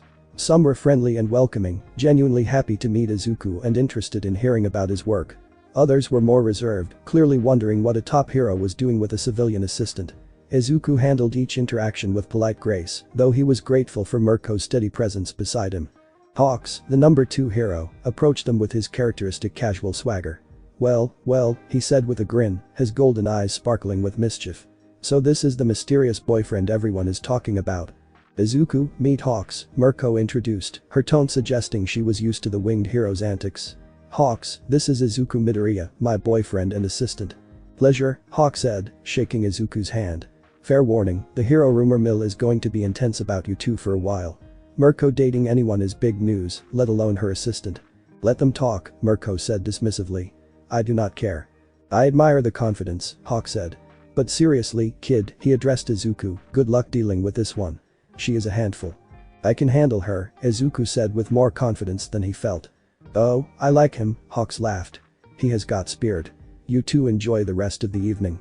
As the night progressed, Izuku found himself relaxing more. The initial nervousness faded as he realized that most heroes were just people, some more friendly than others, but generally decent. And having Mirko by his side, clearly proud to be with him, made everything easier. They danced later in the evening, Mirko pulling him onto the floor despite his protests that he was not a good dancer. She led confidently, and Izuku followed, finding a rhythm together that felt natural. "Thank you for coming with me tonight," Mirko said softly as they swayed to the music. "I know this was probably overwhelming." "It was worth it to be here with you," Izuku replied honestly. "And it was not as bad as I thought it would be. Most heroes were actually pretty nice. They are not all stuck up and terrible, despite what some people think." Mirko smiled at him. "Plus, you handled yourself really well. I am proud of you." Those words meant more to Izuku than she might have realized. Coming from someone as strong and accomplished as Mirko, her pride in him felt like the highest compliment. They left the gala around midnight, both tired but happy. In the car ride home, Mirko rested her head on Izuku's shoulder, her rabbit ears drooping with exhaustion. "My feet are killing me," she admitted. "These heels were a terrible idea." "I will give you a foot massage when we get home," Izuku offered. "You are the best boyfriend ever." Back at the penthouse, they changed into comfortable clothes, and Izuku kept his promise, gently massaging Mirko's sore feet while she relaxed on the couch with contented sighs. "The day was good," she said eventually. "Really good. I was worried about how you would handle the hero world politics and attention, but you were perfect." "I just followed your lead," Izuku said modestly. "No, you were yourself, and that was exactly right." Mirko sat up, pulling him close. "I love that about you. You do not try to be something you are not." "I love you," Izuku said, kissing her softly. "I love you too." They fell asleep on the couch that night, tangled together in comfortable warmth, both feeling like they had crossed another milestone in their relationship. The gala had been their public declaration, and while there would certainly be gossip and speculation in the days to come, they faced it together, stronger for having each other. The aftermath of the gala arrived swiftly and with more intensity than Izuku had anticipated. He woke up the morning after to his phone buzzing incessantly with notifications. Blearily, he reached for it from where he had fallen asleep on the couch, still tangled with Mirko, who was snoring softly against his chest. Opening his social media, Izuku's eyes widened. Photos of him and Mirko at the gala were everywhere. Professional shots from the event photographers showed them holding hands on the red carpet, dancing together, laughing at something one of them had said. The headlines ranged from curious to sensational. Rabbit hero Mirko steps out with mystery man. Top 10 hero confirms relationship with personal assistant. Who is Izuku Midoriya? Everything we know about Mirko's boyfriend. The comments were a mixed bag. Many were supportive, fans excited to see Mirko happy and praising how cute they looked together. Others were more critical, questioning whether a quirkless civilian was appropriate for such a high-ranking hero, suggesting he might be using her for fame or money, speculating about his intentions. Izuku felt his stomach twist with anxiety as he scrolled through the commentary. He had known there would be attention, but seeing it spelled out so bluntly was overwhelming. "Stop reading that garbage," a sleepy voice mumbled against his chest. Mirko stirred, lifting her head to look at him with half-open eyes. "It will just stress you out." "How did you know what I was doing?" "Because I know you, and I know how people on the internet act." Mirko sat up, stretching her arms above her head with a yawn that showed her sharp canines. "Let me see." Reluctantly, Izuku handed her his phone. She scrolled through various posts and articles with an expression that grew increasingly annoyed. Her ears twitched in irritation as she read some of the more negative comments. "Half of these people are idiots," she declared, handing the phone back. "They do not know you, they do not know us, and their opinions mean absolutely nothing." "Some of them have a point though," Izuku said quietly. "I am quirkless, I am not a hero, I am just your assistant. People are going to question what you see in me." Mirko's red eyes sharpened, and she turned to face him fully, her hands gripping his shoulders. "Listen to me very carefully, Izuku Midoriya. You are not just anything. You are brilliant, kind, dedicated, and you make my life better in every possible way. Anyone who cannot see that is blind and stupid. Do you understand?" "I understand," Izuku said, though the anxiety still churned in his gut. "I just do not want to be a liability to your career." "You are not a liability. You are the best thing that has happened to me in years." Mirko pulled him into a tight hug. "We knew this would happen. People always have opinions about heroes' personal lives. But we do not live for them. We live for us." Izuku hugged her back, drawing strength from her confidence. "You are right. I am sorry for getting worked up. Do not apologize for having feelings. Just remember that I chose you, and I do not regret that choice for a single second." They spent the morning quietly together, Izuku making a large breakfast, while Mirko read through her messages from other heroes. Apparently, several had reached out with congratulations or support, which helped counterbalance the negative public commentary. "Hawk sent me a very annoying message," Mirko announced, showing Izuku her phone. He said, and I quote, "You two are adorable, do not let the haters get you down, also tell your boyfriend he is braver than most for dealing with you." Izuku laughed despite himself. That sounds like something he would say based on last night. He is a pain, but he means well. Mirko typed out a response. "Oh, and Endeavor sent a formal message saying that if any heroes give you trouble at agency events to let him know. I think that is his way of being supportive. That is actually really kind of him." The next few days settled into a new normal. The media attention gradually died down as other news took precedence, though Izuku and Mirko were now recognized as an official couple in hero circles. Izuku continued his duties as assistant, but now with the added dynamic of being publicly known as Mirko's boyfriend. On Tuesday afternoon, Izuku was at the grocery store picking up supplies for the week when he encountered his first direct confrontation.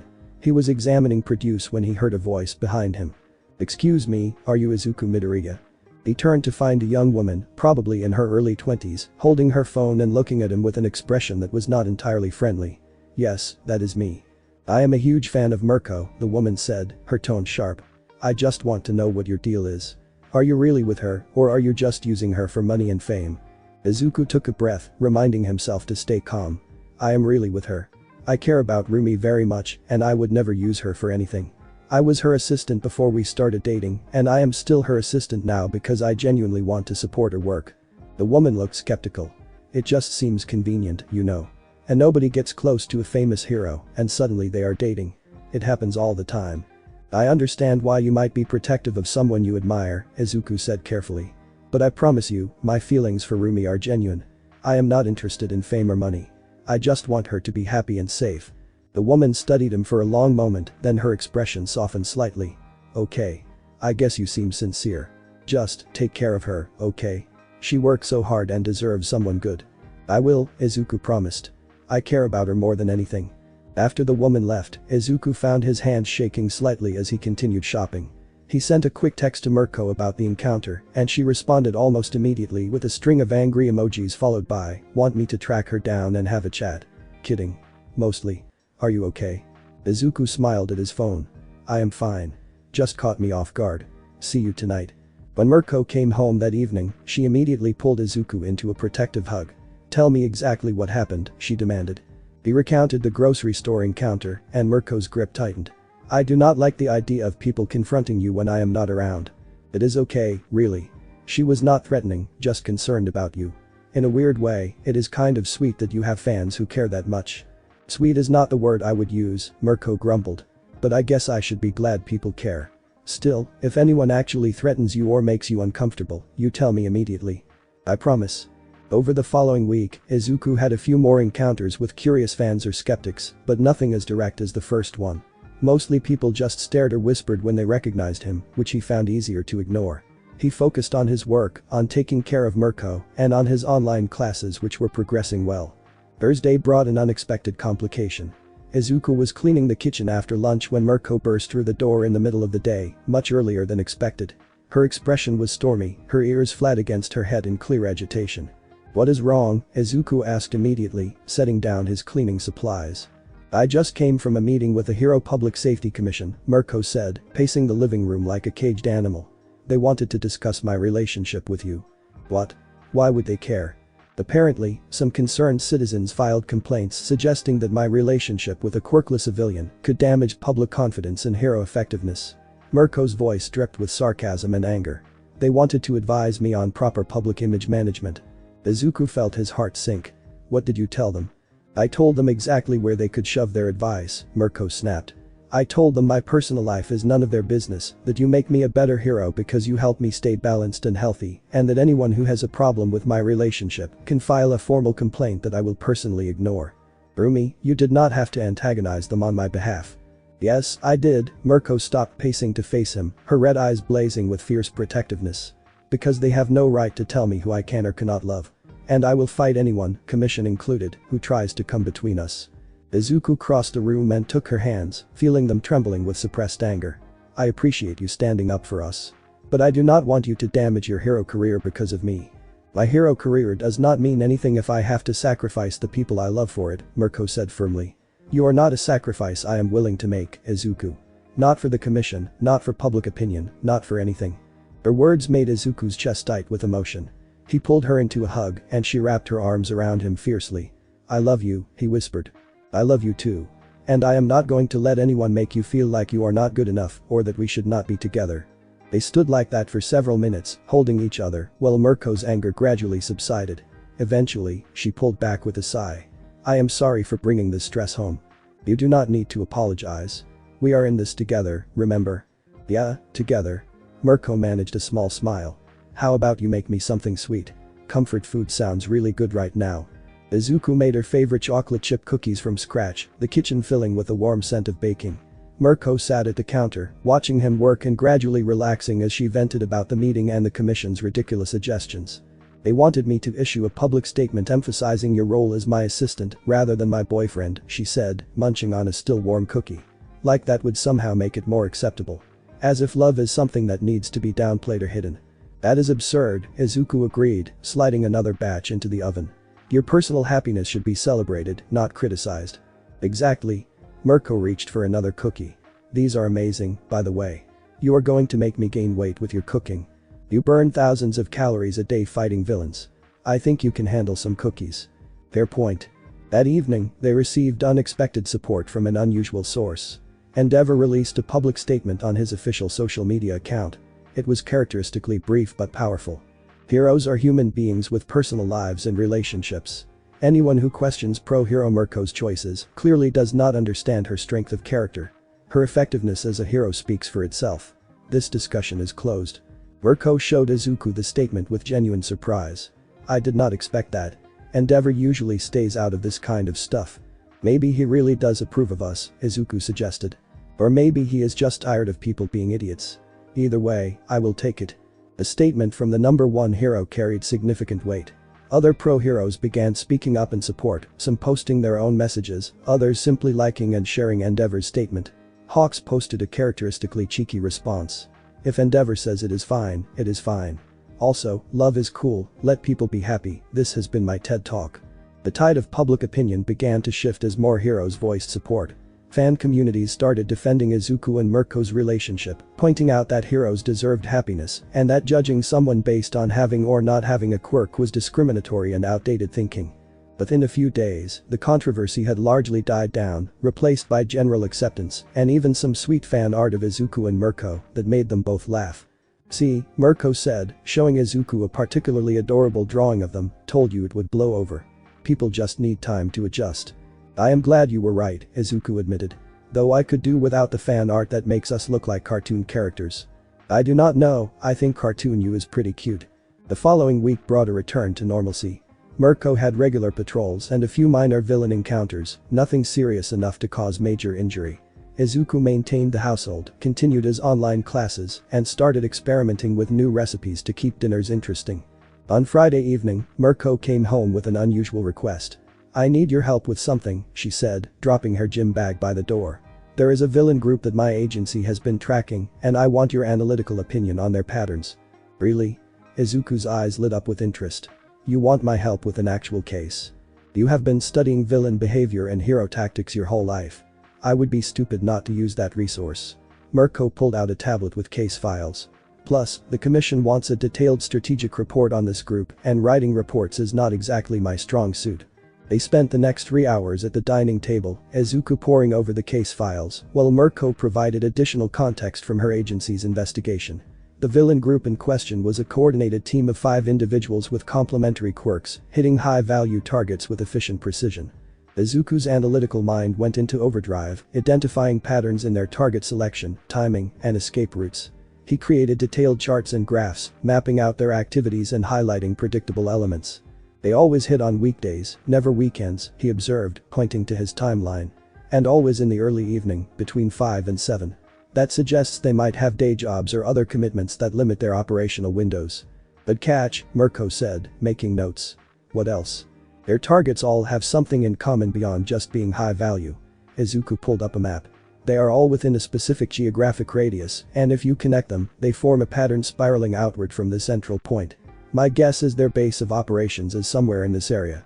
Mirko stared at the map, her ears perking up with excitement. That is brilliant. Our agency has been looking at this all wrong. We thought they were choosing targets randomly based on value, but you are right, there is a geographic pattern. They worked late into the night, Izuku compiling his analysis into a comprehensive report that Mirko could present to her agency. By the time they finished, it was past midnight, but Mirko was energized by the breakthrough. This is exactly the kind of thing that makes you invaluable, she said, pulling Izuku into an enthusiastic kiss. You see things that trained heroes miss because you approach it from a different angle. I am just glad I could help, Izuku said, flushed with pride and pleasure at her praise. You did more than help. This report might be the key to taking down this entire group. The next week, Mirko's agency used Izuku's analysis to set up surveillance in the predicted area. Sure enough, they identified the villain group's base and coordinated a raid that resulted in all 5 members being apprehended without civilian casualties. Mirko came home that evening with a massive grin and champagne. We got them, she announced triumphantly. Your analysis was spot on. The agency is calling it one of the cleanest villain apprehensions this year. That is wonderful, Izuku said, genuinely thrilled. I am so glad it helped. The agency wants to know if you would be willing to consult on other cases. Apparently, word spread about how effective your strategic assessment was. Izuku blinked in surprise. Really? They want me to consult? Officially, as an outside analyst. They would pay you separately from your assistant's salary. You would be helping multiple heroes, not just me. The offer was tempting, a chance to contribute to hero work in a meaningful way beyond just supporting Mirko. I would need to think about how to balance it with my current responsibilities. Take your time deciding, Mirko said, popping the champagne cork. But tonight, we celebrate. You helped catch bad guys, and that deserves recognition. They celebrated with champagne and the fancy steaks Izuku had been saving for a special occasion. Mirko was in high spirits, recounting the raid in detail, praising Izuku's contribution repeatedly. You know what this means, right? She said as they relaxed on the couch later, both pleasantly buzzed from the champagne. You are officially part of the hero world now, not just as my boyfriend or assistant, but as a legitimate contributor. It feels surreal, Izuku admitted. I spent so long thinking I could never be part of this world, and now here I am, actually making a difference.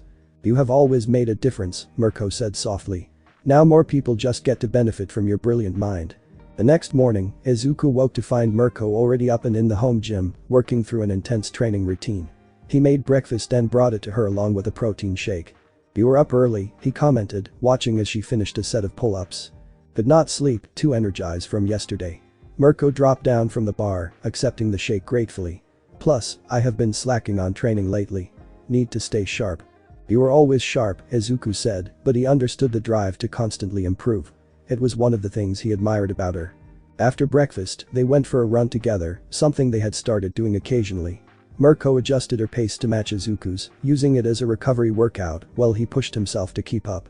They ran through a nearby park, the morning air fresh and cool. "I have been thinking," Mirko said as they jogged side by side, "about what you said regarding balance. About how I push myself too hard sometimes." "You do," Izuku confirmed gently. "Not that your dedication is bad, but you need recovery time too." "I know. And having you around has helped with that. But I want to be better about it, more intentional." Mirko glanced at him. "So I was thinking we could set up a schedule, designated rest days where I actually rest instead of just training differently." "I think that is a great idea," Izuku said, pleased that she was taking recovery seriously. "We can plan it around your patrol schedule." They spent the rest of the run discussing how to structure recovery days, what activities would be relaxing but still engaging for someone as energetic as Mirko. By the time they returned to the penthouse, they had a rough plan in place. The following Tuesday, Izuku had his first designated consulting meeting with Mirko's hero agency. He was nervous, dressed professionally, carrying a tablet with his analytical tools and previous case studies. Mirko accompanied him, her presence reassuring as they entered the sleek agency building. The meeting room was intimidating, filled with professional heroes and agency staff. Izuku recognized several faces from news coverage and hero rankings. The agency director, a stern-looking woman named Tanaka, led the meeting. "Midoriya," she began, "Mirko has spoken highly of your analytical capabilities, and your work on the recent villain group case was exceptional. We would like to bring you on as a consultant for complex cases requiring strategic analysis." Izuku presented his ideas for how he could contribute, showing examples from his personal notebooks, his methodology for pattern recognition, and his approach to tactical assessment. The agency staff listened with clear interest, asking questions and engaging with his concepts. By the end of the meeting, Izuku had a formal consulting contract, a generous hourly rate, and several active cases to review. As they left the building, Mirko squeezed his hand proudly. "You nailed it," she said. They were impressed. "I am just glad I can help," Izuku replied, though internally he was thrilled. This felt like validation, proof that he could contribute to the hero world meaningfully despite not having a quirk. That evening, Izuku called his mother to share the news. She was overjoyed, her pride evident even through the phone. "I always knew you would find your place, sweetheart," she said warmly. "You are making such a difference. I am so proud of you." "Thanks, Mom. It feels good to finally be doing something that matters." "You have always done things that matter, Izuku. But I am glad you are getting recognized for it now." After the call, Izuku found Mirko on the balcony, looking out over the Tokyo skyline. He joined her, and she wrapped an arm around his waist, pulling him close. "Penny for your thoughts," she said. "Just thinking about how much my life has changed in the past few months. 6 months ago, I was just a support corps student working part-time at a merchandise store. Now I am living with a top hero, consulting for a major agency, and in a relationship with someone I love. Regret any of it?" "Not even a little bit," Izuku said honestly. "This has been the best time of my life." "Mine too," Mirko admitted. "You have made everything better, Izuku. Work, home, life in general. I was just going through the motions before, fighting villains and going home to an empty apartment. Now I have something to come home to, someone who makes me want to be better." "You are already amazing." "I am more amazing with you," Mirko corrected, kissing his temple. "We make each other better. That is what good relationships do." They stood on the balcony for a long time, wrapped in each other's warmth, watching the city lights twinkle below. It was a peaceful moment, a quiet respite in their otherwise hectic lives. The next few weeks fell into a comfortable rhythm. Izuku balanced his assistant duties, his consulting work, and his online classes with increasing confidence. He worked on several cases for the agency, his analyses helping to solve 2 more villain situations and prevent a potential large-scale attack. Mirko continued her hero work, coming home with a usual assortment of minor injuries and exhaustion, but also with stories of successful rescues and stopped crimes. She was taking her recovery days more seriously, using them to relax with Izuku, watch movies, or go on casual dates around the city. One Saturday, they decided to visit Izuku's mother. Mirko had been asking to meet her properly for weeks, and Izuku finally arranged a lunch visit. He was nervous about the 2 most important women in his life meeting, worried about what might happen. "Relax," Mirko said as they rode the train to his childhood neighborhood. "Your mom is going to love me." "How can you be so confident?" "Because I love her son, and moms appreciate that kind of thing." Midoriya opened the door with a huge smile, immediately pulling Izuku into a tight hug before turning her attention to Mirko. "You must be roomy." It is so wonderful to finally meet you properly. The pleasure is all mine, Mrs. Midoriya, Mirko said respectfully, bowing politely. Thank you for having me. Please, call me Inko. Come in, come in. I made lunch. The apartment was small but cozy, filled with memories of Izuku's childhood. Photos on the walls showed a younger Izuku at various ages, always with a bright smile, despite the challenges he had faced. Mirko looked at them with interest, especially the ones showing Izuku covered in hero merchandise and analysis notebooks. Lunch was katsudon, Izuku's favorite, and his mother had clearly put extra effort into making everything perfect. They sat around the small dining table, and conversation flowed easily. Inko asked Mirko about her hero work, and Mirko asked Inko about raising Izuku. He was always such a determined child, Inko said fondly, reaching over to pat Izuku's hand. Even when the world told him he could not be a hero because he was quirkless, he never stopped studying them, analyzing them, trying to find ways to contribute. That determination is one of the things I love most about him, Mirko said, smiling at Izuku who was blushing furiously. He does not give up, ever. It is admirable. I am sitting right here, Izuku protested weakly. We know, sweetheart, his mother said with a laugh. We are allowed to praise you. After lunch, while Mirko was in the bathroom, Inko pulled Izuku aside in the kitchen. She is wonderful, she whispered. I can see how much she cares about you. And you are happy, really happy. I can see it in your eyes. I am, Mom. Really happy. That is all I have ever wanted for you, Inko said, her eyes getting misty. Someone who sees how special you are and treats you accordingly. When Mirko returned, Inko insisted on sending them home with leftover food and some of Izuku's childhood photos. The visit had been a success, warm and comfortable, and as they rode the train back to the penthouse, Mirko leaned against Izuku with a contented sigh. Your mom is great, she said. I see where you get your kindness from. She liked you too, I could tell. Of course she did. I am very likable. Izuku laughed, kissing her forehead. Yes, you are. That evening, as they settled in at home, Izuku received an email from the Hero Agency with a new case file. This one was more serious than the previous ones, a villain with a dangerous quirk who had been evading capture for months. He spent the next several days analyzing the case, going through every detail of the villain's known activities, trying to identify patterns or predictable behaviors. Mirko helped when she could, providing insights from a hero's perspective, but mostly she let Izuku work, trusting his process. The villain in question had a teleportation quirk, making them extremely difficult to track or corner. Previous hero attempts at capture had failed because the villain would simply teleport away when threatened. But Izuku noticed something in the pattern of teleportations. They never teleport more than a kilometer at a time, he explained to Mirko, showing her his calculations. And there is always a delay of at least 30 seconds between teleports. That suggests the quirk has limitations, either in distance or in frequency of use. So if we could find a way to restrict their options or predict where they would teleport, Mirko said thoughtfully, we could corner them. Exactly. And look at this, Izuku pulled up a map.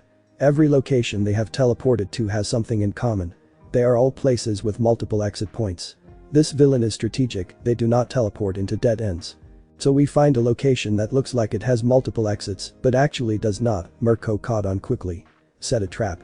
They worked together to develop a strategy, identifying a potential trap location and coordinating with the agency on how to execute it.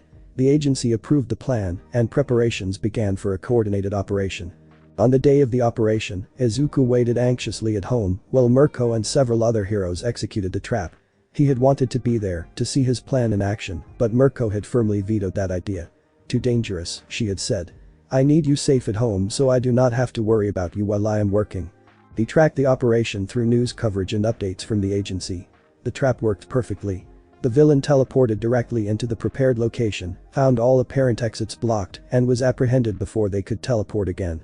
Mirko came home that evening triumphant and uninjured, sweeping Izuku up in an enthusiastic hug. We got them, she announced. Your plan worked flawlessly. The agency is calling you a genius. I just looked at the data, Izuku said modestly, though he was thrilled. You did more than that. You outsmarted a villain that had been evading heroes for months. Mirko pulled back to look at him seriously. You are making a real difference, Izuku. Lives are being saved because of your work. The praise made Izuku's chest swell with pride and emotion. This was what he had always wanted, to contribute to saving people, to be part of the hero world in a meaningful way. Even without a quirk, he was finding his place. That night, they celebrated quietly at home with good food and wine. Mirko was affectionate and playful, clearly riding the high of a successful mission. She kept pulling Izuku into kisses, praising his brilliance between each one. You know what I think, she said as they cuddled on the couch later, both relaxed and content. What? I think you are a hero, even without a quirk. You save people with your mind, your analysis, your strategies. That is heroic. Izuku felt tears prick his eyes at her words. For someone who had spent years being told he could never be a hero, hearing that from an actual top hero meant everything. Thank you, he whispered. I mean it.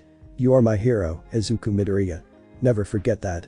They fell asleep on the couch again, wrapped around each other, both feeling lucky to have found someone who understood and appreciated them so completely. The journey had not been easy, and there would certainly be more challenges ahead, but together they could face anything. The next morning brought a surprise. Izuku woke to his phone ringing with an unknown number. Still groggy, he answered. Hello? Is this Izuku Midoriya? The voice was professional and unfamiliar. Yes, this is he. This is Ryuko Tatsuma, Dragon Hero Ryukyu. I got your contact information from Mirko's agency. I was wondering if we could meet to discuss a potential consulting opportunity. Izuku sat up straight, suddenly wide awake. Ryukyu, the current number 10 hero, was calling him personally. Of course, I would be happy to meet with you. When works for your schedule. They arranged a meeting for later that week. When Izuku told Mirko about the call, she grinned with pride. Told you people would notice your work. Ryukyu is smart, she knows talent when she sees it.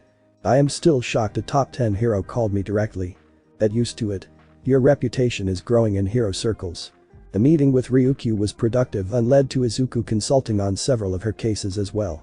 Word continued to spread, and soon Izuku found himself with more consulting requests than he could reasonably handle, while maintaining his duties as Mirko's assistant. One evening, about 6 months into their relationship, Izuku and Mirko sat down to have a serious conversation about the future. Izuku's consulting work had grown to the point where it was taking up significant time, and they needed to discuss how to balance everything. I do not want to stop being your assistant, Izuku said firmly. That is important to me, taking care of you in our home. And I do not want you to give up consulting work that is clearly your calling, Mirko countered. You are too good at it to not pursue it fully. They discussed various options, finally settling on a solution. Izuku would transition to part-time assistant duties, focusing on the essentials like meal prep, household management, and first aid when needed. The freed up time would allow him to take on more consulting work and finally complete his support course degree. This feels right, Izuku said as they finalized the plan. Like everything is falling into place. Because it is, Mirko agreed, pulling him close. You are exactly where you are supposed to be, doing exactly what you are meant to do. And I get to be part of that journey with you. I love you so much, Izuku said, emotion making his voice thick. I love you too, nerd. Now and always. They sealed the agreement with a long, tender kiss, both of them feeling excited about the future they were building together. The path had not been straightforward, and there would certainly be more obstacles to overcome, but they faced it all together, stronger for having each other. As they settled in for the night, Izuku reflected on how much had changed since that nervous interview 6 months ago. He had found not just a job, but a purpose, a home, and a love that made everything worthwhile. And this, he knew, was just the beginning of their story. The early morning alarm pierced through the quiet of the penthouse, and Izuku groaned softly before reaching over to silence it. 5:30 in the morning was still an ungodly hour, even after months of maintaining the schedule. Beside him, Mirko stirred, her rabbit ears twitching as she slowly woke up. They had started sharing a bed about a month ago, a natural progression in their relationship that felt right and comfortable. Izuku had initially been nervous about the change, but Mirko had made it easy, simply showing up in his room one night and declaring that she slept better when he was close. He had to admit, he slept better too. Morning, she mumbled, her voice rough with sleep as she wrapped an arm around his waist and pulled him back against her warm body. 5 more minutes. You have early patrol with Hawks today, remember, Izuku said softly, though he made no move to actually get up. You told him you would meet him at 6:30. Hawks can wait, Mirko grumbled, but she was already starting to wake up more fully, her grip loosening. Fine, fine. But you are making me those blueberry pancakes you did last week. Deal, Izuku agreed, finally extracting himself from her embrace and heading to the bathroom. By the time he had showered and made it to the kitchen, Mirko was already in her hero costume, stretching in the living room to warm up her muscles. Izuku watched her for a moment, still amazed sometimes that this incredible woman had chosen him. She caught him staring and grinned. Like what you see. Always, Izuku replied without embarrassment, turning to start breakfast. He had the pancakes ready by 6, perfectly fluffy and topped with fresh blueberries and a light drizzle of maple syrup. Mirko ate enthusiastically, as she always did, complimenting his cooking between bites. So what is on your agenda today, she asked, finishing her orange juice. I have a consultation call with Ryukyu's agency at 9, then I need to finish the analysis report for that robbery case downtown, and I have my online lecture at 2. After that, grocery shopping and meal prep for the week. Busy day, Mirko observed. Do not overwork yourself. Says the woman who once did a 48-hour patrol shift, Izuku countered with a raised eyebrow. That was different. That was for hero work. And my work helps heroes. It is important too. Mirko stood and walked around the counter to kiss him thoroughly. I know it is. I am proud of how much you have accomplished. Just remember to take breaks, okay? I will if you will, Izuku negotiated. Fair enough, Mirko agreed, grabbing her gear bag. I should be home by 7 unless something big happens. Try not to miss me too much. Impossible, but I will try. After Mirko left, Izuku cleaned up the kitchen and settled at the dining table with his laptop and tablet. His consultation call with Ryukyu's agency went well, discussing patterns in a series of seemingly unrelated thefts that Izuku believed were actually connected based on the items stolen and the timing. The analysis report took longer than expected, as Izuku wanted to be thorough. He was building a reputation for detailed, accurate work, and he did not want to compromise that by rushing. By the time he finished, it was nearly 1:30, giving him just enough time to grab lunch before his lecture. His online support course was progressing well. He was on track to graduate with honors, his professors impressed by his real-world application of theoretical concepts. Today's lecture was on hero support equipment design, a topic Izuku found fascinating, even if he was not particularly interested in becoming a designer himself. After the lecture, he headed out for grocery shopping, list in hand. The nearby market had become familiar territory, and he moved through the aisles efficiently, selecting ingredients for the meals he had planned for the week. He was examining produce when a voice called out to him. Midoriya, is that you? Izuku turned to find a face from his past, Katsuki Bakugo, his childhood friend turned bully turned distant acquaintance. They had not spoken in over a year, not since Bakugo had started at UA High School's hero course. The blonde looked different, more mature, his hero costume visible under an open jacket, suggesting he was on his way to or from training. Bakugo, Izuku said, surprised. What are you doing in this neighborhood? Could ask you the same thing, Deku, Bakugo said, though his tone lacked the vicious edge it used to carry. This is pretty upscale for you. I live nearby now, Izuku explained. I work as an assistant and consultant for a pro hero. Bakugo's red eyes narrowed with interest. Which hero? Mirko. The rabbit hero? Bakugo looked genuinely impressed despite himself. Damn. How did you manage that? She hired me for my analytical skills, Izuku said, feeling defensive. I have been helping her agency with strategic assessments and villain pattern analysis. No shit. Bakugo crossed his arms. I heard about some civilian consultant who has been helping take down villain groups. That was you. Some of it, yes. They stood in awkward silence for a moment, years of complicated history hanging between them. Finally, Bakugo spoke again, his voice slightly softer. Look, I know I was a complete asshole to you growing up. About the quirkless thing and all that. I was wrong. Izuku stared at him in shock. This was the closest thing to an apology he had ever gotten from Bakugo. You found your own way to be useful in the hero world, Bakugo continued, clearly uncomfortable but pushing through. That is more than a lot of people with quirks manage. So, yeah. Good for you. Thank you, Izuku said sincerely. That means a lot. Do not make it weird, Bakugo grumbled. How is it, working with Mirko? She has a reputation for being intense. She is intense, but in a good way. She pushes herself hard to protect people and expects the same dedication from those around her. Izuku found himself smiling. She is also kind and funny and cares deeply about doing the right thing. Bakugo smirked. You are dating her, are not you? Izuku flushed. How did you know?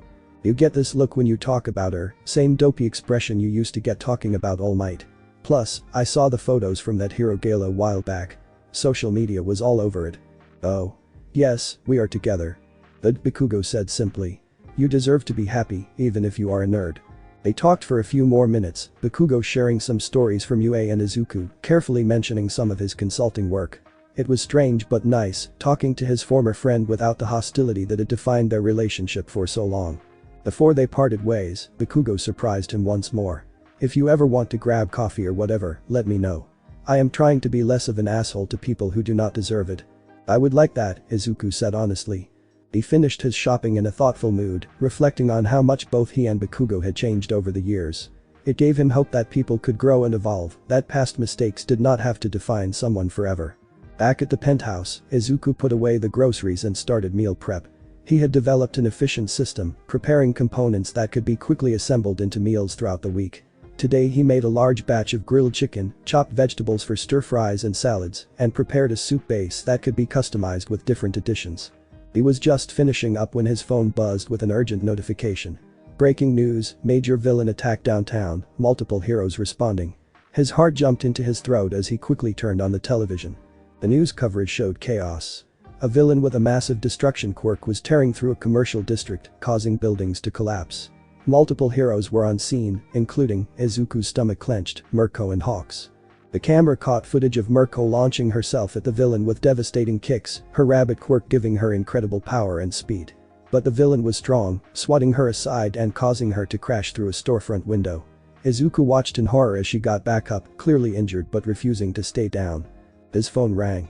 It was the hero agency. "Midoriya, we need your immediate analysis on this villain," the voice said urgently. "We are trying to coordinate a takedown strategy, but this quirk is unlike anything we have seen before." "Send me everything you have," Izuku said, already opening his laptop with shaking hands. "What can you tell me about the quirk's mechanics?" They talked for several minutes, the agency representative sharing observations from the field, while Izuku pulled up footage from multiple news sources, analyzing the villain's movements and attack patterns from different angles. "The quirk seems to work by destabilizing molecular bonds," Izuku observed, watching as the villain touched a concrete wall, and it crumbled to dust. "But notice, there is always a delay of about 3 seconds between activation and full destruction. And look here," he paused the footage, "the villain has to maintain contact for the full 3 seconds. If the contact is broken early, the effect does not complete." "That is it," the agency representative said excitedly. "If we can keep interrupting the contact, prevent sustained touch." "Exactly. The villain is powerful, but the quirk has exploitable limitations. You need fast heroes who can strike and retreat quickly, not giving the villain time to grab them." "Mirko is perfect for that strategy," the representative said.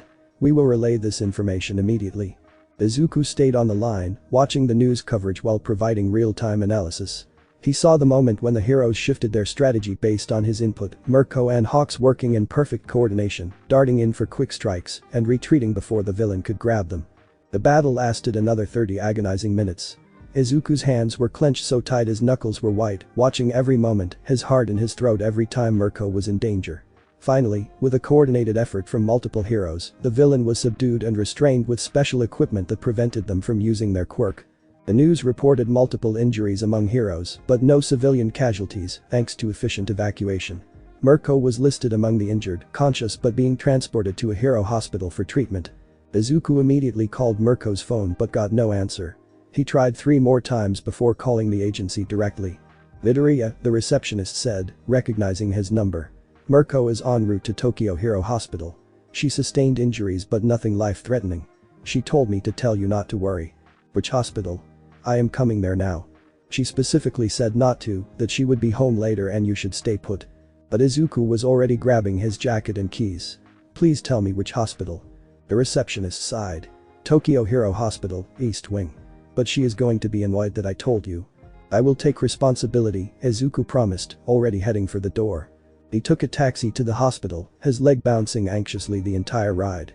The hospital was busy with heroes coming and going, some injured from the recent battle, others on regular visits. Izuku approached the front desk, trying to stay calm.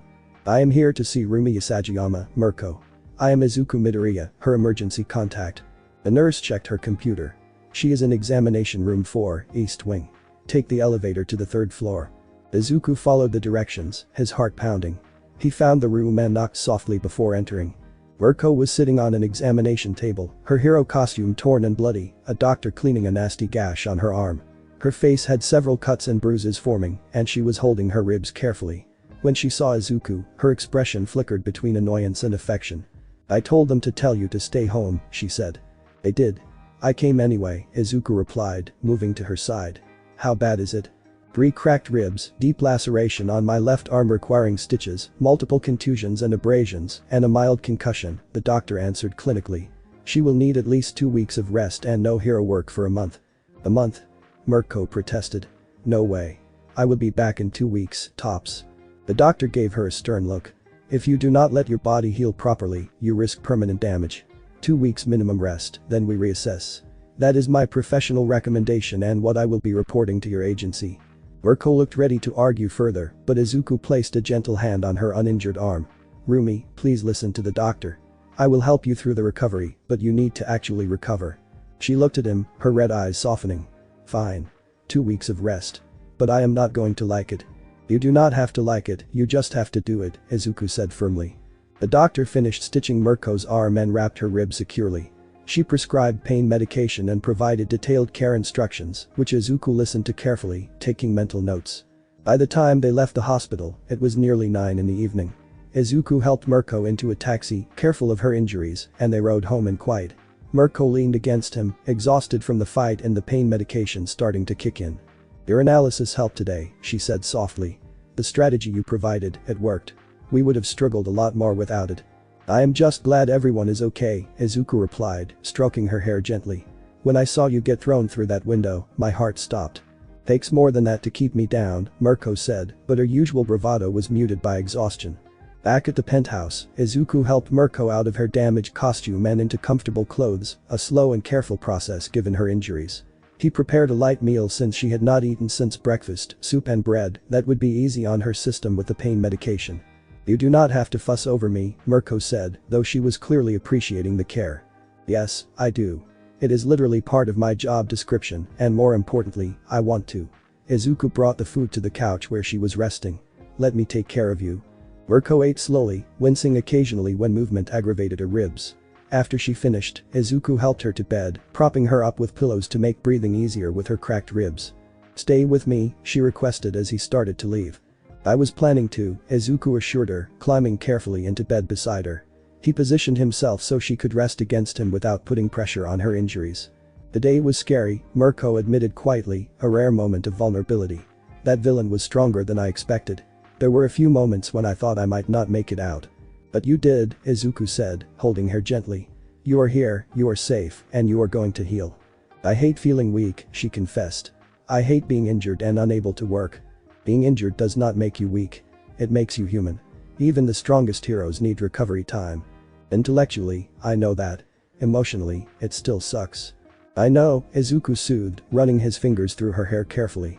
But I am going to be here every step of the way, helping you heal. You are not alone in this. What did I do to deserve you? Mirko whispered. You gave a quirkless kid a chance when others would not have, Izuku reminded her. You saw value in me and made me feel like I mattered. You deserve all the care and support I can give you.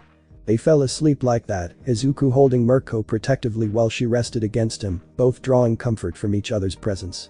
The next 2 weeks were challenging. Mirko was restless and frustrated by her forced inactivity, used to constant movement and action. Izuku had to be creative in keeping her occupied and ensuring she actually rested. He set up a schedule of activities that did not strain her injuries. They watched movies and documentaries, Mirko providing running commentary on hero fights and tactics. They played board games, discovering that Mirko was extremely competitive even at simple games. Izuku read to her from hero journals and analysis papers, and they had long discussions about hero society and tactics. He also maintained strict control over her recovery, ensuring she took her medication on schedule, helping her with the exercises the physical therapist had prescribed, and gently but firmly preventing her from pushing herself too hard. On the 4th day of recovery, Izuku found Mirko trying to do pull-ups in the home gym. What are you doing? He asked, his voice carrying a tone of exasperation he had perfected over the past few days. Just a light workout, Mirko said, though she was clearly struggling and in pain. Get down from there right now, Izuku ordered, using his firm voice. You are going to hurt yourself worse. I am fine, I just need to stay active. No, what you need to do is let your ribs heal. Izuku crossed his arms. Down, now, or I am calling your doctor and reporting that you are not following recovery instructions. Mirko dropped from the bar, landing with a wince. You would not. Try me. They stared at each other for a long moment, a battle of wills. Finally, Mirko's expression softened and she sighed in defeat. Okay. You win. No more unauthorized workouts. Thank you, Izuku said, his voice gentling. I know this is hard for you. But I need you to trust me and trust the recovery process. I do trust you, Mirko admitted. It is just frustrating being so limited. I understand. But you are healing well. The doctor said you are making excellent progress. If you keep this up, you might be cleared for light activity earlier than expected. Really? Really? But only if you actually rest like you are supposed to. Fine, I will be a good patient. Izuku kissed her softly. That is all I ask. As the days progressed, Izuku balanced caring for Mirko with his consulting work. He took calls from his home office, worked on analysis reports during times when Mirko was resting or watching something on her own, and maintained his online class schedule. His mother visited twice during Mirko's recovery, bringing home cooked meals and keeping Mirko company while Izuku ran errands. Inko and Mirko had developed a warm relationship, bonding over their shared affection for Izuku and Inko's tendency to fuss over both of them. "You raised a wonderful son," Mirko told Inko during one visit. "He has been taking such good care of me." "He learned from the best," Inko replied warmly. "I am just glad he found someone who appreciates him the way you do." On the 10th day of recovery, Mirko had a follow-up appointment with her doctor. Izuku accompanied her, waiting anxiously while she was examined. When the doctor emerged, she was smiling. "The ribs are healing excellently," the doctor reported. "The stitches from your arm wound can come out and the concussion has fully resolved. You can start light physical activity, but no hero work for another 2 weeks minimum." "That is better than I expected," Mirko said, clearly pleased. "That is because you actually rested for once in your life," the doctor said dryly. "Keep it up and you will be back to full duty ahead of schedule." In the taxi ride home, Mirko was in better spirits than she had been in days. "Light physical activity means I can start training again, right?" "Light means very light," Izuku corrected. "Gentle cardio, maybe some stretching, nothing intense." "You're no fun." "I am trying to keep you healthy, there is a difference."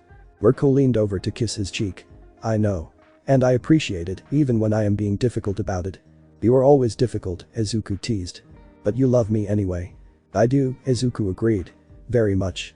That afternoon, Izuku received an unexpected call from Hawks. The number 2 hero wanted to meet for coffee to discuss something important. Curious, Izuku agreed, and they arranged to meet the next day. Hawks suggested a quiet cafe away from major hero districts, somewhere they could talk privately. When Izuku arrived, the winged hero was already there, his distinctive red wings folded against his back, wearing casual clothes and a baseball cap in a half-hearted attempt at disguise. "Midoriya, thanks for meeting me," Hawk said, gesturing to a seat. "How is Mirko doing?" "Much better, healing well. She should be back to light activity soon." "Good, good." Hawks took a sip of his coffee. "I wanted to talk to you about your analytical work.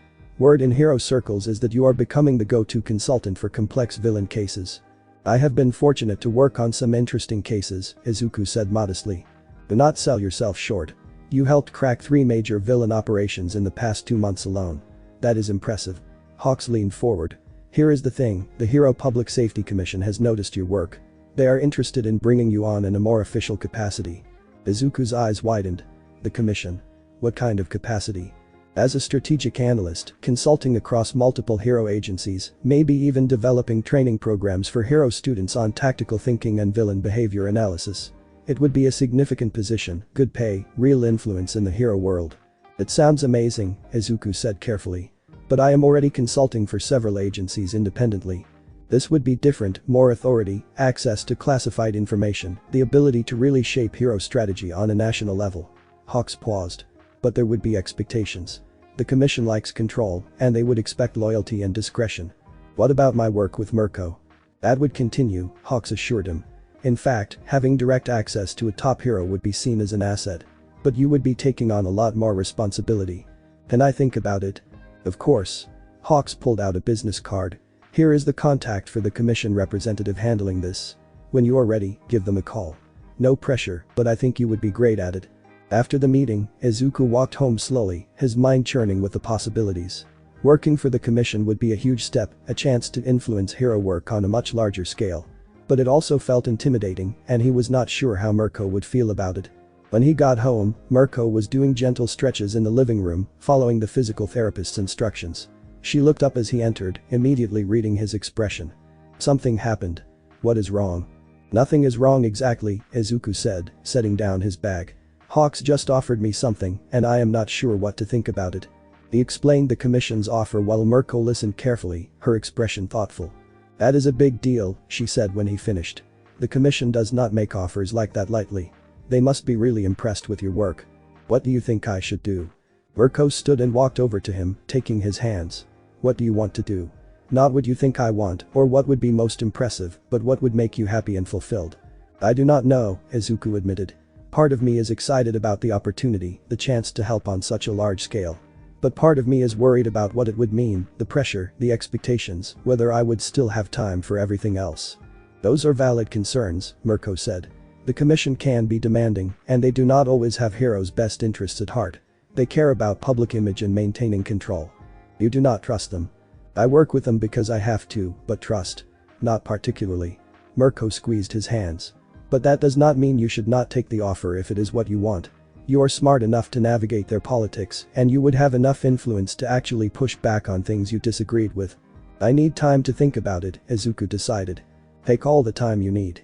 This is your decision, and I will support whatever you choose.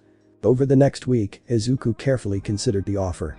He researched the commission, talked to other heroes who worked with him, and thought deeply about what he wanted from his career. In the end, he decided to accept, but with conditions. He called the commission representative and negotiated terms. He would consult for them, but maintain his independence to work with other agencies as well. He would have final say over which cases he worked on, and he would not be required to relocate or give up his position with Mirko. To his surprise, the commission agreed to all his terms. When he told Mirko about his decision and the conditions he had negotiated, she laughed with delight. Look at you, making demands of the Hero Public Safety Commission and getting them to agree. I am so proud of you. I learned from watching you negotiate, Izuku admitted. You never compromise on things that matter. Damn right, Mirko said, pulling him into a careful hug that did not aggravate her healing ribs. We are a good team, you and me. The best team, Izuku agreed. His official start with the commission was scheduled for 3 weeks out, giving him time to prepare and for Mirko to fully heal. In the meantime, life continued its rhythm. Mirko's recovery progressed well, and she was eventually cleared to return to light hero duties, though with strict limitations on the types of cases she could take. On her first day back, Izuku fussed over her like a worried parent, triple-checking her gear, making her promise to take it easy, and making her text him every hour to confirm she was okay. I fought villains for years before you came along, Mirko reminded him with amusement. I know how to take care of myself. Humor me, Izuku pleaded. Fine, I will text you. But you are adorable when you are worried.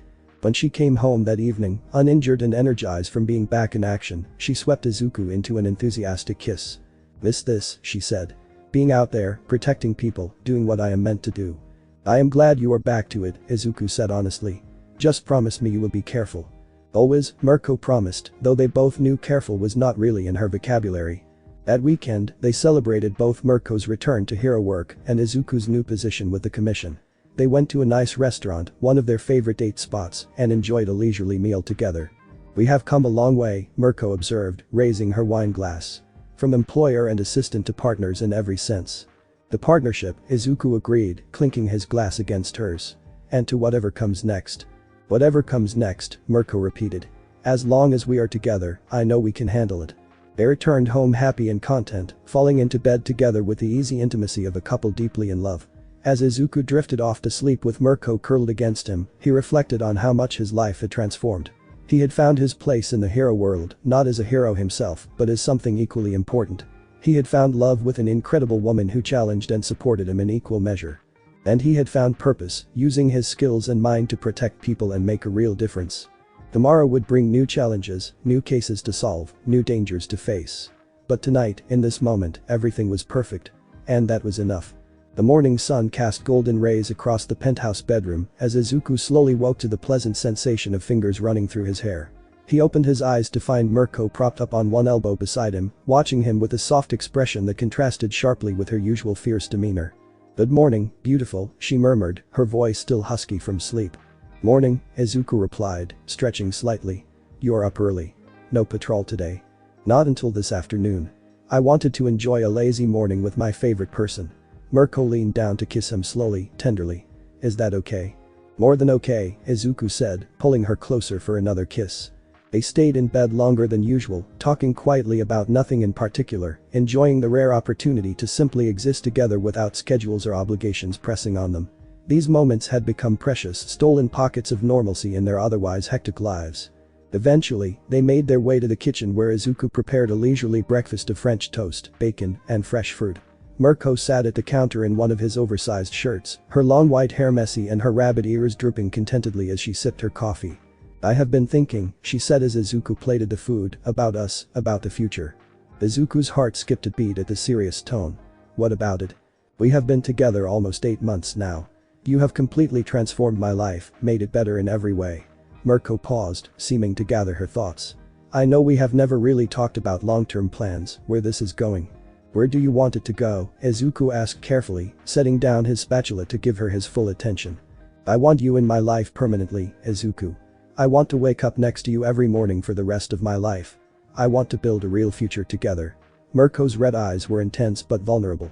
I am not saying we need to rush into anything, but I needed you to know that this is not casual for me.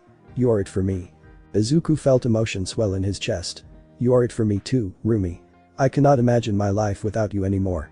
You have given me purpose, love, a home, everything I did not know I was missing. So we are on the same page then, Mirko said, relief evident in her voice. This is long-term permanent, forever kind of thing. Forever sounds perfect, Izuku agreed, moving around the counter to embrace her. They held each other for a long moment, both feeling the weight and comfort of their commitment to one another. When they finally broke apart, Mirko was grinning. Good, because I was not planning on letting you go anyway. You're stuck with me, nerd. I would not want it any other way. After breakfast, Izuku settled into his home office to prepare for his first official assignment with the Hero Public Safety Commission. They had sent over classified files on a sophisticated villain organization that had been operating across multiple prefectures, evading capture through careful planning and execution. The case was complex, involving dozens of incidents over 6 months, each seemingly unrelated on the surface. But as Izuku dove into the data, his analytical mind began identifying connections others had missed. The villains used different methods and targeted different types of locations, but there were subtle patterns in timing, geography, and the skills required for each operation. He spent hours building spreadsheets and charts, mapping incidents, analyzing patterns, and developing profiles of the likely villain group members based on the quirks and abilities demonstrated.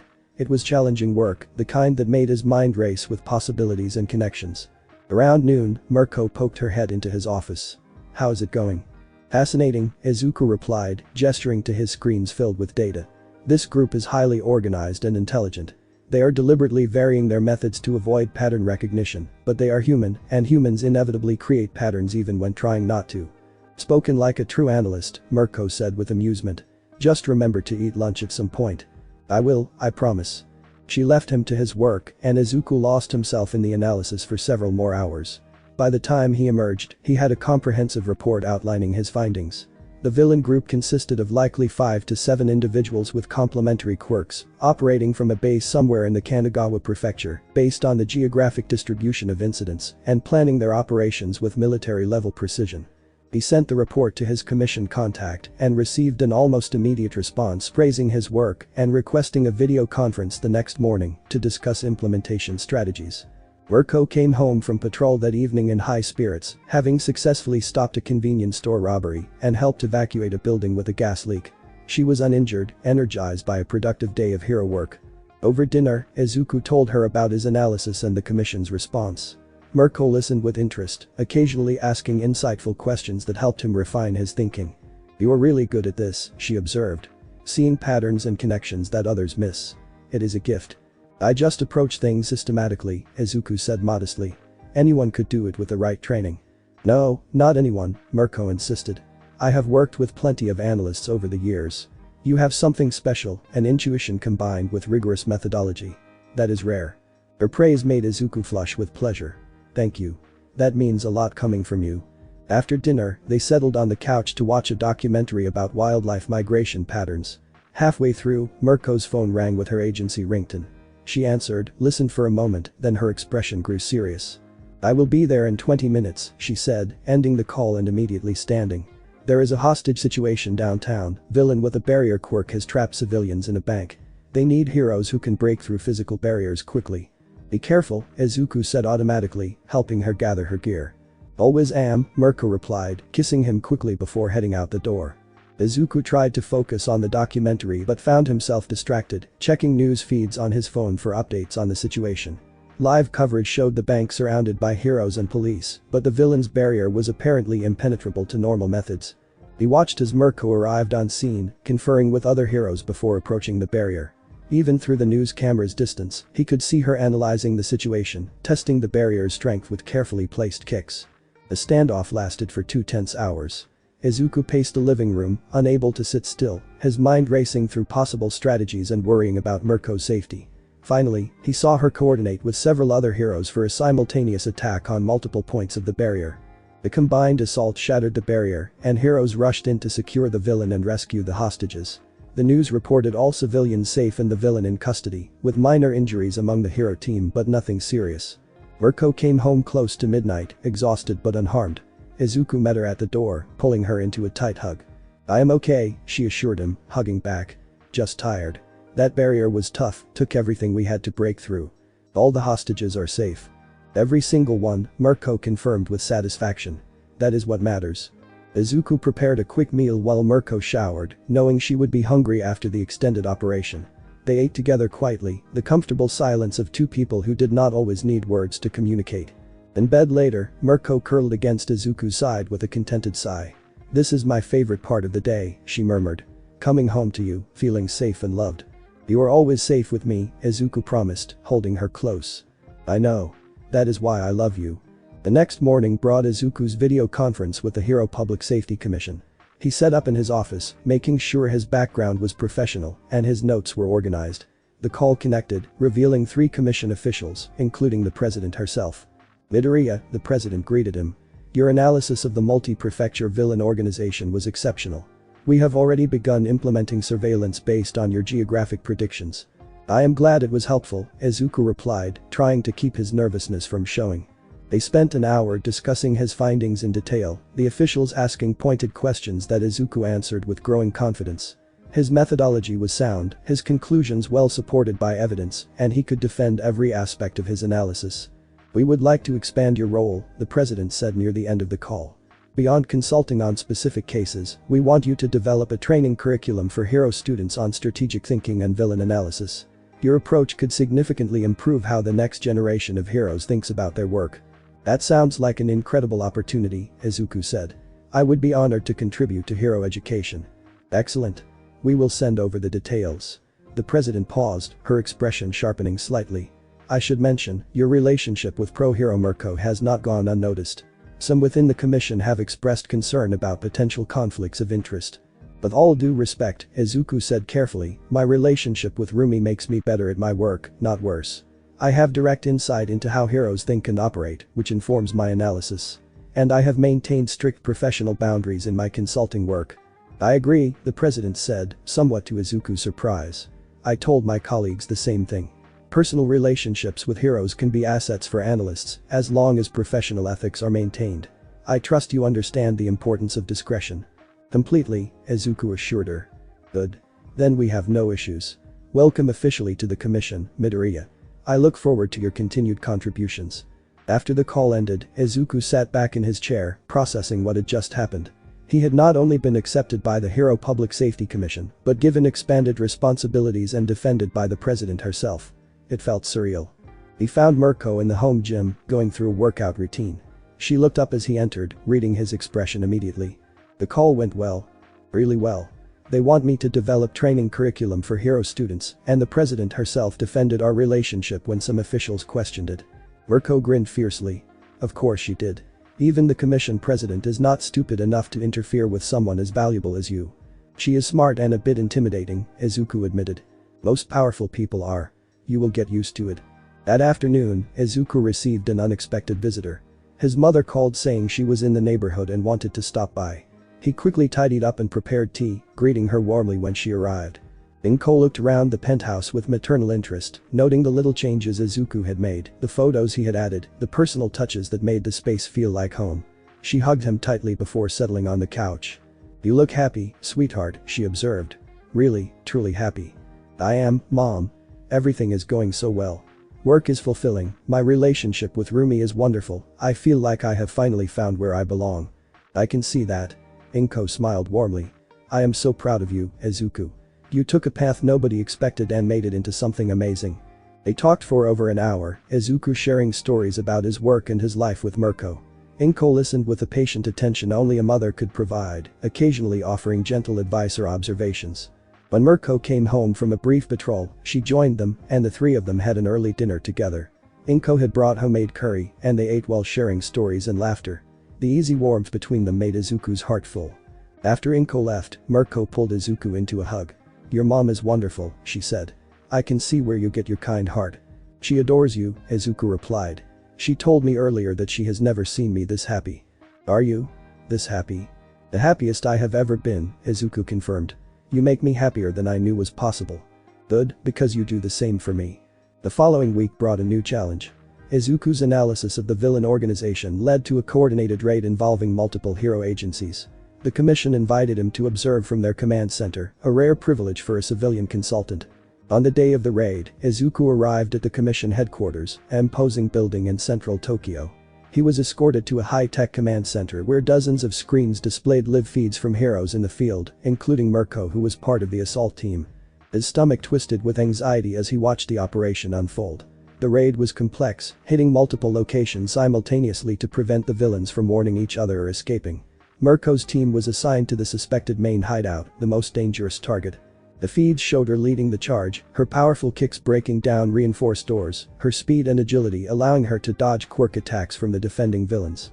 Izuku's hands clenched as he watched, his analytical mind tracking the battle while his heart feared for her safety. The operation took 30 minutes from start to finish. All target locations were secured, 7 villains were apprehended including the suspected leader, and no civilians were harmed. There were injuries among the heroes, including Mirko, who took a blast from an energy quirk that left her arm burned, but nothing life-threatening. Excellent work, everyone, the commission president said, her voice calm despite the intensity of what they had just witnessed. Midoriya, your analysis was instrumental in this success. 7 dangerous villains are off the streets because of your work. I am just glad everyone is safe, Izuku said, his eyes still fixed on the screen showing Mirko receiving medical attention. The president noticed his focus and her expression softened slightly. She will be fine. Pro-hero Mirko is remarkably resilient. Izuku left the command center as soon as he was dismissed, heading directly to the hero hospital where the injured heroes were being treated.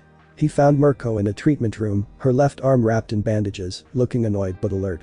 Hey, she greeted him with a tired smile. Come to fuss over me again? Absolutely, Izuku confirmed, moving to her side to examine her injuries. How bad is the burn?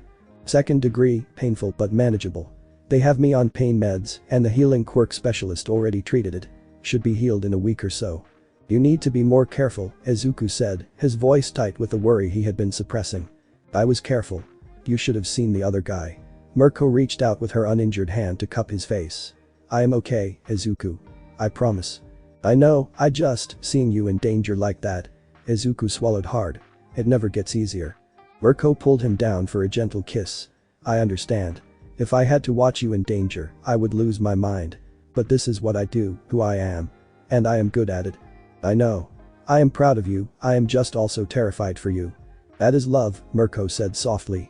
The fear that comes with caring deeply about someone. We both have to live with it. Izuku helped Mirko home after she was discharged, setting her up comfortably on the couch with ice packs, pain medication, and her favorite snacks within easy reach. Despite her protests that she was fine, he could see the exhaustion and pain in her eyes. Over the next few days, Izuku cared for Mirko's injury with the practiced expertise he had developed over months of tending to her various wounds. He changed bandages, applied healing ointments, and ensured she did not overuse the injured arm. During her recovery, they had long conversations about the nature of hero work, the risks involved, and how they both dealt with the constant danger. It was therapeutic in a way, acknowledging their fears and finding ways to support each other through them. I think about losing you sometimes, Mirko admitted one evening as they lay in bed. It terrifies me more than any villain ever has. The thought of something happening to you, of not having you in my life anymore. I think about losing you all the time, Izuku confessed. Every time you go out on patrol, every time you face a villain, I worry. But I also know I cannot ask you to stop being a hero. It is who you are. And you cannot stop doing your analytical work, even though it sometimes puts you in proximity to danger, Mirko countered. We both chose paths that have risks. So we just have to trust each other to be as safe as possible and be there for each other when things get difficult, Izuku concluded. Exactly, Mirko agreed, pulling him closer. Together, we can handle anything. As Mirko's arm healed, Izuku dove deeper into his work developing the training curriculum for hero students. He spent hours researching educational theory, consulting with experienced teachers, and designing lessons that would challenge students to think strategically about hero work. He created modules on pattern recognition, predictive analysis, tactical decision-making, and villain psychology. Each lesson included real case studies, modified for educational purposes, that demonstrated how analytical thinking could save lives and improve hero effectiveness. The commission was impressed with his initial drafts, providing feedback and resources to refine the curriculum. They scheduled him to pilot the program at UA High School, the nation's most prestigious hero academy, in 2 months. UA High School, Izuku said to Mirko one evening, still amazed. I am going to be teaching at the school I once dreamed of attending. You are going to be amazing at it, Mirko assured him. Those students are lucky to learn from you. I hope I can live up to that expectation. You will. You always do. A few weeks later, Izuku and Mirko attended another hero gala, this one celebrating successful villain apprehensions over the past quarter. Unlike the first gala they had attended together, Izuku felt much more comfortable navigating the hero world social scene. He had become a recognized figure in hero circles, no longer just Mirko's boyfriend, but a respected consultant in his own right. Heroes approached him to discuss cases, thank him for his contributions, or simply engage in friendly conversation. You have come a long way, Hawks observed, finding Izuku at the refreshment table. From nervous assistant to commission consultant. That is quite a journey.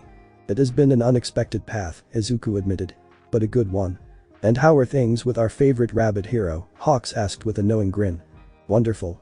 She is everything to me. Good, because she is absolutely smitten with you.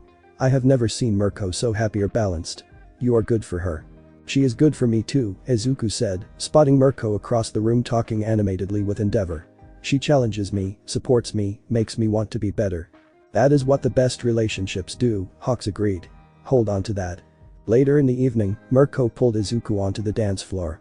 They swayed together to the music, completely comfortable in each other's arms. I love you, Mirko said suddenly, her red eyes intense in the ballroom lighting. I know I say it often, but I need you to know how much I mean it. You have changed my entire life for the better. I love you too, Izuku replied, emotion thick in his voice. More than I ever thought possible. They danced in comfortable silence for a while before Mirko spoke again. I have been thinking about something. What is that? Us. Our future. Specifically, about making it even more official. Izuku's heart skipped a beat. What do you mean? I mean, we have already committed to forever. We live together, we have built a life together, we are partners in every sense. But I want to make it legal, official. Mirko pulled back slightly to look at him directly. I want to marry you, Izuku Midoriya. Izuku stopped dancing, his eyes wide with shock. Are you proposing? I guess I am, Mirko said with a nervous laugh. I know it is unconventional for the woman to propose, and I do not have a ring or anything planned, but I could not wait anymore. I want you to be my husband. Will you marry me? Yes, Izuku breathed, tears forming in his eyes. Yes, of course I will marry you. Mirko's face broke into the biggest smile he had ever seen on her, pure joy radiating from her expression. She pulled him into a deep kiss, right there in the middle of the dance floor, not caring who saw or what anyone thought. When they broke apart, Izuku was crying happy tears, and Mirko was laughing with delight. Several nearby heroes had noticed the moment and were applauding, word spreading quickly through the gala that Mirko and Izuku were engaged.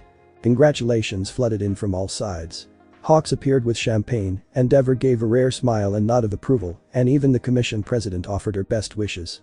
On the ride home, Izuku could not stop smiling, could not quite believe that this amazing woman had just proposed to him, and he was going to be her husband. I cannot believe this is real, he said, holding Mirko's hand tightly. Better believe it, because I am not letting you back out now, Mirko teased. You are stuck with me forever, officially. Forever sounds perfect, Izuku replied. At night, they made love with a tenderness and passion intensified by their new commitment to each other. Afterward, lying tangled together in the darkness, they talked about their future.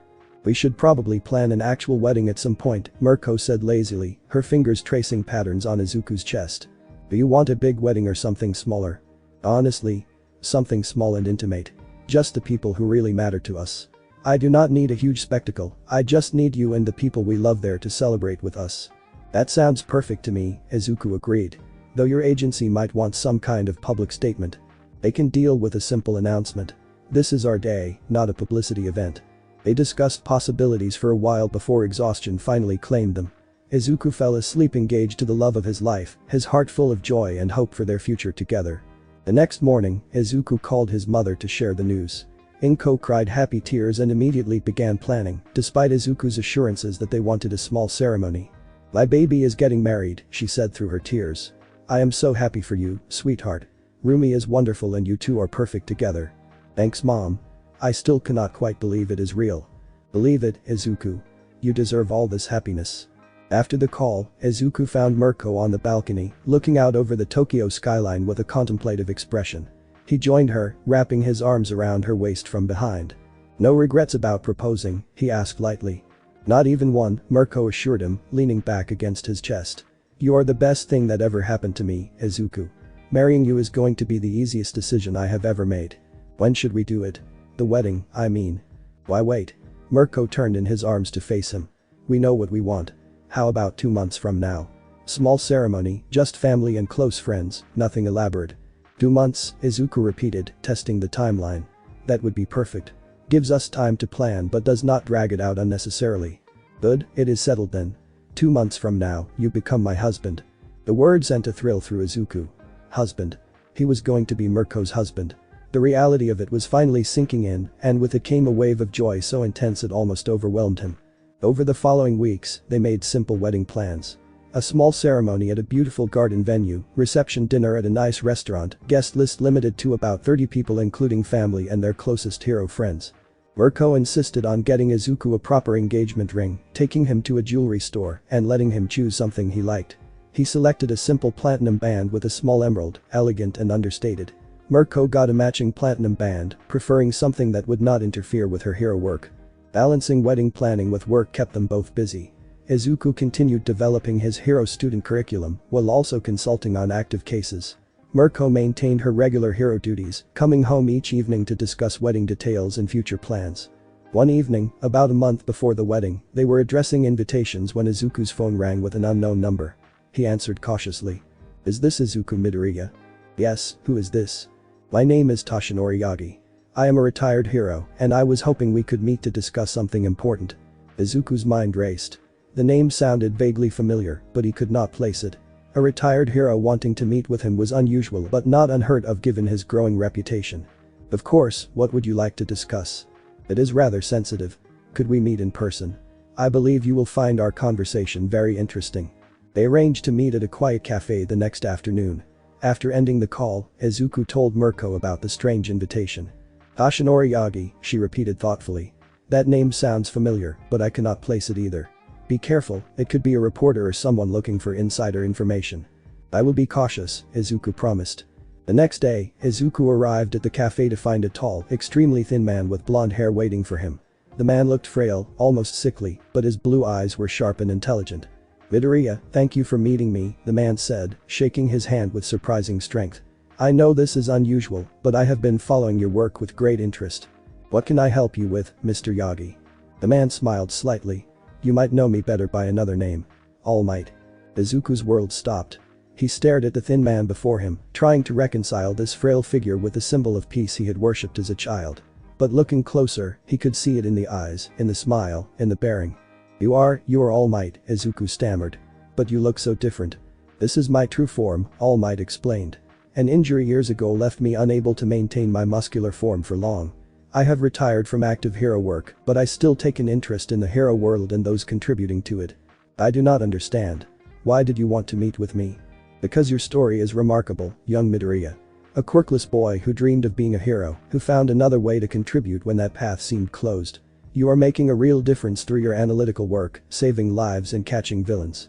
That is heroic, with or without a quirk. Tears pricked Izuku's eyes at hearing his childhood idol say those words. Thank you, that means more than you know. They talked for over an hour, All Might sharing insights from his years as a hero and asking Izuku about his work and methods. The conversation was inspiring and energizing, reminding Izuku why he had fallen in love with heroes in the first place. Before they parted, All Might placed a hand on Izuku's shoulder. You are going to do great things, young Midoriya. You already are. Never doubt the value of what you contribute. I will not, Izuku promised. Thank you, All Might. This conversation has meant everything to me. Walking home, Izuku felt like he was floating. Meeting All Might, his childhood hero, and receiving that encouragement and validation felt like a dream. He could not wait to tell Mirko. When he burst through the penthouse door, Mirko looked up from the couch where she was reviewing case files. You look like you just won the lottery. Better, Izuku said, grinning so widely his face hurt. I just had coffee with All Might. Mirko's eyes widened. What? The All Might? The symbol of peace. Yes, Izuku confirmed, explaining the entire encounter. That is incredible, Mirko said when he finished. All Might personally sought you out to tell you how impressive your work is. That is huge, Izuku. It still feels surreal, Izuku admitted. My childhood hero thinks I am doing good work. Because you are doing good work, Mirko pulled him down onto the couch beside her. amazing work. And I am so proud of you." They spent the rest of the evening talking about the encounter and what it meant. For Izuku, it felt like a full circle moment, validation from the hero who had first inspired him to care about hero work, proving that his contributions mattered. As their wedding day approached, both Izuku and Mirko found themselves alternating between excitement and nervous energy. They were committed to each other completely, but the actual ceremony felt momentous, a public declaration of their private devotion. The night before the wedding, following tradition, they stayed in separate locations. Mirko went to stay with her friend Ryukyu, while Izuku stayed at his mother's apartment. "Are you nervous, sweetheart?" Inko asked as they had tea together. "A little," Izuku admitted. "Not about marrying Rumi, I am completely certain about that. Just about the ceremony itself, making sure everything goes well." "It will be perfect," his mother assured him. "Because you will be marrying the person you love. That is what matters." "You're right," Izuku agreed. "Everything else is just details." That night, lying in his childhood bed, Izuku thought about how far he had come. From a quirkless kid who thought he could never be part of the hero world to a respected consultant engaged to a top hero. Life had taken him on an unexpected journey, but he would not change any of it. Tomorrow, he would marry Rumi Isagayama, and their real adventure together would begin. He fell asleep smiling, dreaming of their future, ready for whatever came next, as long as they faced it together. The morning of the wedding arrived with perfect weather, clear skies and gentle sunshine that seemed almost too ideal to be real. Izuku woke in his childhood bedroom, momentarily disoriented before remembering where he was and why. Today was his wedding day. His phone buzzed with a text from Mirko. "Good morning, future husband. Ready to make this official?" Izuku smiled, typing back quickly. "More ready than I have ever been for anything. How did you sleep?" "Terrible. Too excited. Ryukyu had to physically restrain me from coming over there at 3 in the morning." Izuku laughed, imagining the scene. "Only a few more hours. I love you." "Love you too, nerd. See you at the altar." Inko knocked softly on his door before entering with breakfast on a tray. "I thought you might want to eat before the chaos of the day begins," she said, setting it down on his desk. "Thanks, Mom," Izuku said, accepting the food gratefully. His stomach was doing nervous flips, but he knew he needed to eat. They had breakfast together, Inko sharing stories from her own wedding day to Izuku's father, back before things had fallen apart. Despite the eventual dissolution of her marriage, she spoke about the wedding day itself with fondness. "Marriage is work, sweetheart," she said seriously. "But when you find the right person, someone who truly sees you and loves you for who you are, that work becomes a joy. And I can see that you and Rumi have that." "We do," Izuku agreed. "She makes me want to be better, and she says I do the same for her." "That is exactly what you need," Inko smiled. "I am so happy for you, Izuku. So incredibly happy." Around mid-morning, Hawks arrived to pick up Izuku and serve as his best man. The winged hero was dressed in a sharp suit, his wings neatly groomed, and his usual casual demeanor replaced with something more formal. "Ready to get married, kid?" Hawks asked with a grin. "Absolutely," Izuku confirmed, adjusting his tie one final time in the mirror. The ceremony was being held at a beautiful garden venue on the outskirts of Tokyo, a private location surrounded by cherry blossom trees and traditional Japanese landscaping. When they arrived, Izuku was struck by how perfect it looked, simple and elegant without being ostentatious. The guest area was set up with white chairs arranged in neat rows, an aisle runner leading to a beautiful wooden arch decorated with white flowers and greenery. The small number of guests were already arriving, heroes and family members mixing together comfortably. Izuku spotted Endeavor arriving with his children, the number one hero looking uncomfortable in formal attire, but making the effort nonetheless. Ryukyu arrived with several heroes from her agency. All Might appeared, in his true form but dressed impeccably, offering Izuku an encouraging nod. "Their bride is getting ready in the venue house," the coordinator informed Izuku. "You should wait in the groom's area until the ceremony starts." Izuku was directed to a small room where he could wait with Hawks. His best man kept him distracted with stories and jokes, sensing his nervous energy. "You know, I have been to a lot of hero weddings," Hawk said conversationally. "And I can always tell which ones are going to last. You and Mirko. You are going to make it. I have never seen two people more right for each other." "Thank you, that actually helps to hear. Plus, if you ever do anything to hurt her, she would literally kick your head off, so there is that incentive too," Hawks added with a grin. Izuku laughed despite himself. "Very true." Meanwhile, in the bridal preparation room, Mirko was experiencing her own nervous excitement.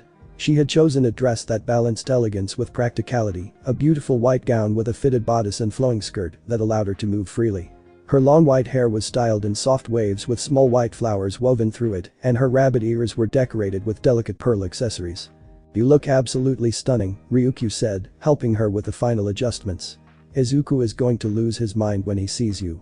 "I am not used to wearing dresses," Mirko admitted, smoothing the fabric nervously. "Does it look okay?" "You look like a princess," another friend assured her. "A very fierce kick-ass princess." "That is the aesthetic I was going for," Mirko said with a grin, though her hands were trembling slightly. "Nervous," Ryukyu observed. "Terrified," Mirko admitted. "Not about marrying Izuku, that is the easy part. Just about all the attention, all the formality. You know I am not good at this stuff." "You are going to be perfect," Ryukyu assured her. "Just focus on Izuku. Everything else is just background noise." The ceremony was scheduled for 2 in the afternoon. As the time approached, guests took their seats, soft music playing in the background. Izuku took his position at the altar with Hawks beside him, his heart pounding so hard he was sure everyone could hear it. "Breathe, man," Hawks whispered. "You look like you are about to pass out." "I might," Izuku admitted. The music changed to the processional, and everyone stood. First came Inko, escorted to her seat in the front row with tears already streaming down her face. Then the wedding coordinator gave the signal, and Mirko appeared at the end of the aisle. Izuku's breath caught in his throat. She looked absolutely radiant, beautiful and powerful and perfect. Their eyes met across the distance, and suddenly all his nervousness melted away. This was Rumi, his partner, his love, his everything. The formality and ceremony did not matter. What mattered was that they were choosing each other, committing to a life together. Mirko walked down the aisle alone, having declined the traditional escort. She had never needed anyone to give her away, she was her own person making her own choice. Her red eyes never left Izuku's face as she approached, a soft smile playing on her lips. When she reached the altar, she handed her small bouquet to Ryukyu and took Izuku's hands. Up close, he could see that she was trembling slightly, and he squeezed her hands reassuringly. "You look beautiful," he whispered. "You are not so bad yourself," she whispered back. The officiant, a friend of Mirko's from her early hero days, began the ceremony with warm words about love and commitment. Then it was time for the vows. They had chosen to write their own, and Izuku went first, pulling out a small card with shaking hands. "Rumi," he began, his voice stronger than he expected, "before I met you, I thought I knew what my life would be.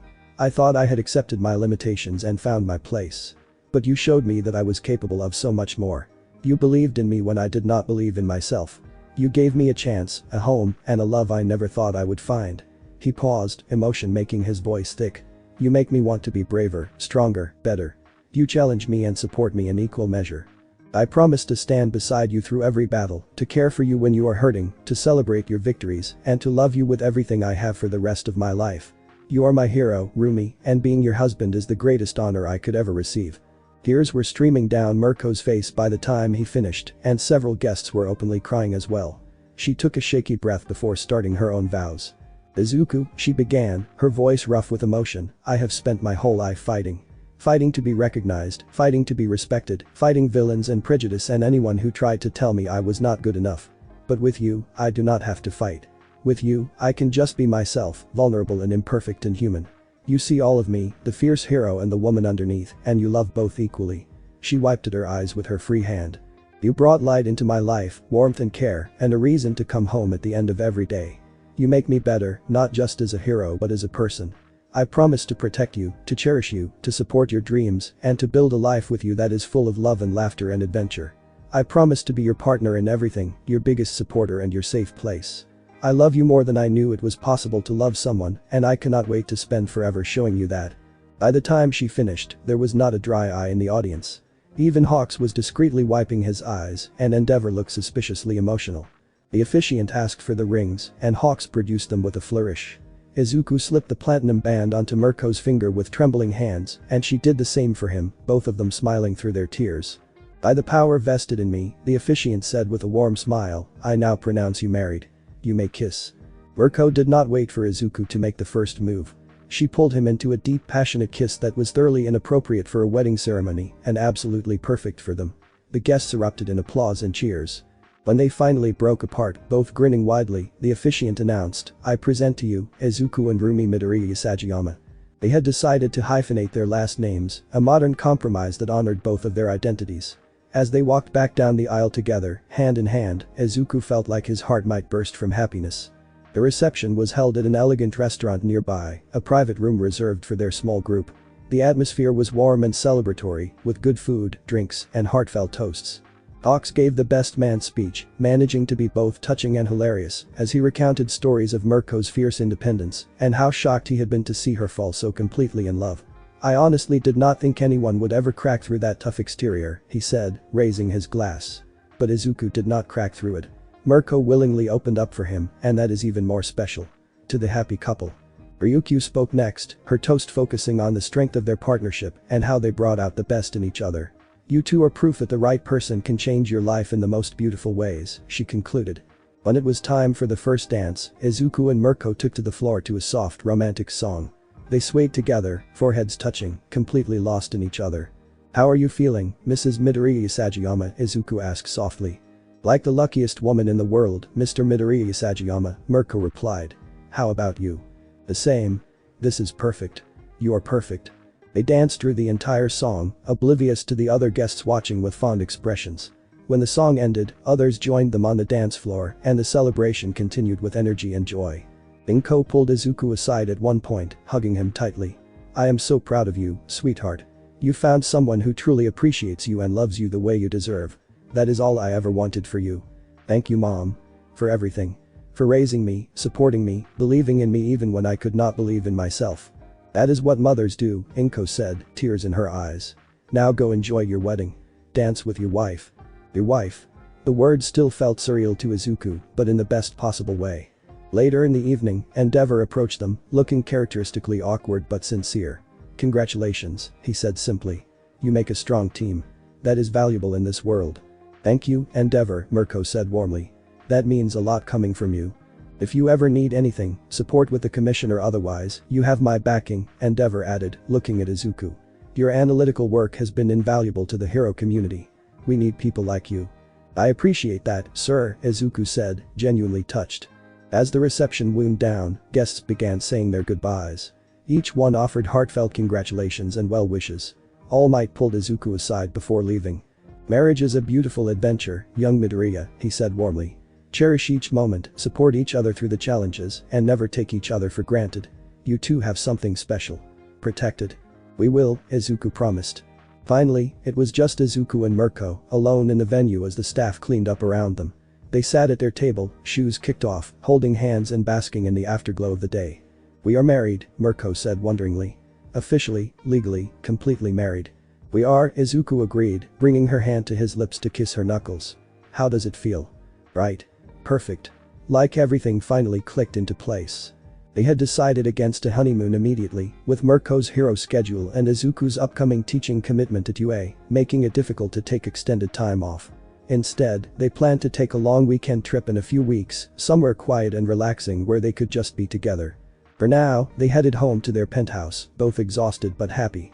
In the elevator up to their floor, Mirko pulled Izuku into a long, slow kiss. "I love you, husband," she murmured against his lips.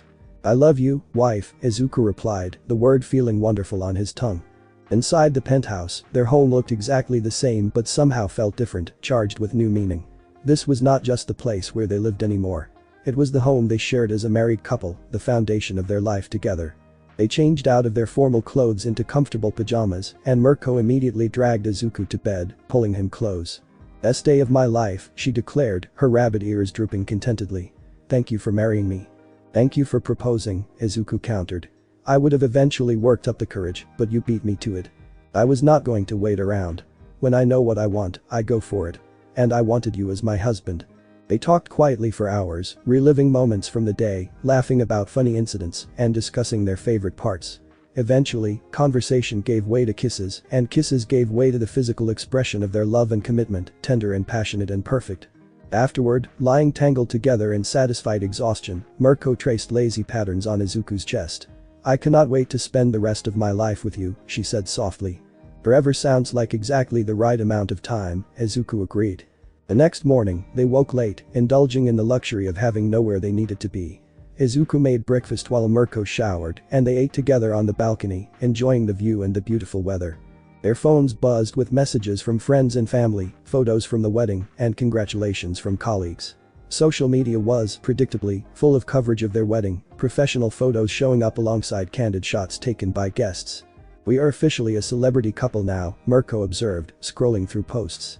"People are calling us relationship goals." That is ridiculous, Izuku said. We are just two people who love each other. Two people who happen to be a top 10 hero and a famous strategic consultant, Mirko corrected. To the public, we are interesting. I could do without that level of interest, Izuku admitted. Me too, but it comes with the territory. At least the coverage is positive. They spent the day relaxing together, watching movies, ordering takeout, and simply enjoying being newlyweds. It was peaceful and perfect, exactly what they both needed after the excitement of the wedding. On Monday, reality reasserted itself. Mirko had patrol duty, and Izuku had a consultation meeting with the Hero Commission about his upcoming teaching stint at UA. They fell back into their routine, but with a new dimension, little moments of joy when they remembered they were married now, when they caught sight of their wedding rings, when they called each other husband and wife.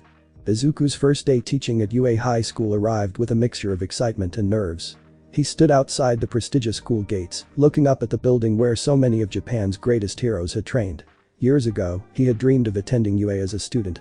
Now he was here as a teacher, albeit a temporary guest lecturer. The principal, a creature that appeared to be a mixture of multiple animals, greeted him warmly. Midoriya, welcome to UA. We are honored to have you here to teach our students about strategic analysis. The honor is mine, Izuku replied. I will do my best to provide valuable instruction. His first class was with the first-year Hero Corps students, the same year Bakugo was in. Izuku entered the classroom to find 20 students watching him with curiosity. His eyes immediately found Bakugo, who looked surprised but gave him a slight nod of acknowledgement. Good morning, Izuku began, writing his name on the board. I am Izuku Midoriya, a strategic analyst working with the Hero Public Safety Commission. I will be teaching you about analytical thinking and how it applies to hero work. He launched into his carefully prepared curriculum, using real case studies to demonstrate how pattern recognition and strategic analysis could save lives and improve hero effectiveness. The students were engaged, asking thoughtful questions and participating actively. Midoriya, one student raised her hand, is it true that you are quirkless but still work directly with top heroes? It is true, Izuku confirmed. I do not have a quirk, but I have developed other skills that allow me to contribute to hero work in meaningful ways. That is so cool, another student said enthusiastically. It shows you do not need a quirk to be involved in heroics. Exactly, Izuku said, warming to the topic. Hero work is not just about fighting villains. It is about protecting people, and there are many ways to do that. Strategy, analysis, support, medical care, rescue operations, all of these roles are crucial. After the class ended, Bakugo approached his desk. That was actually pretty good, Deku, he said grudgingly. You are a natural teacher. Thank you, Bakugo. That means a lot. And congratulations on the wedding. I saw the photos online. You and the rabbit hero look happy. We are, Izuku said with a smile. Really happy.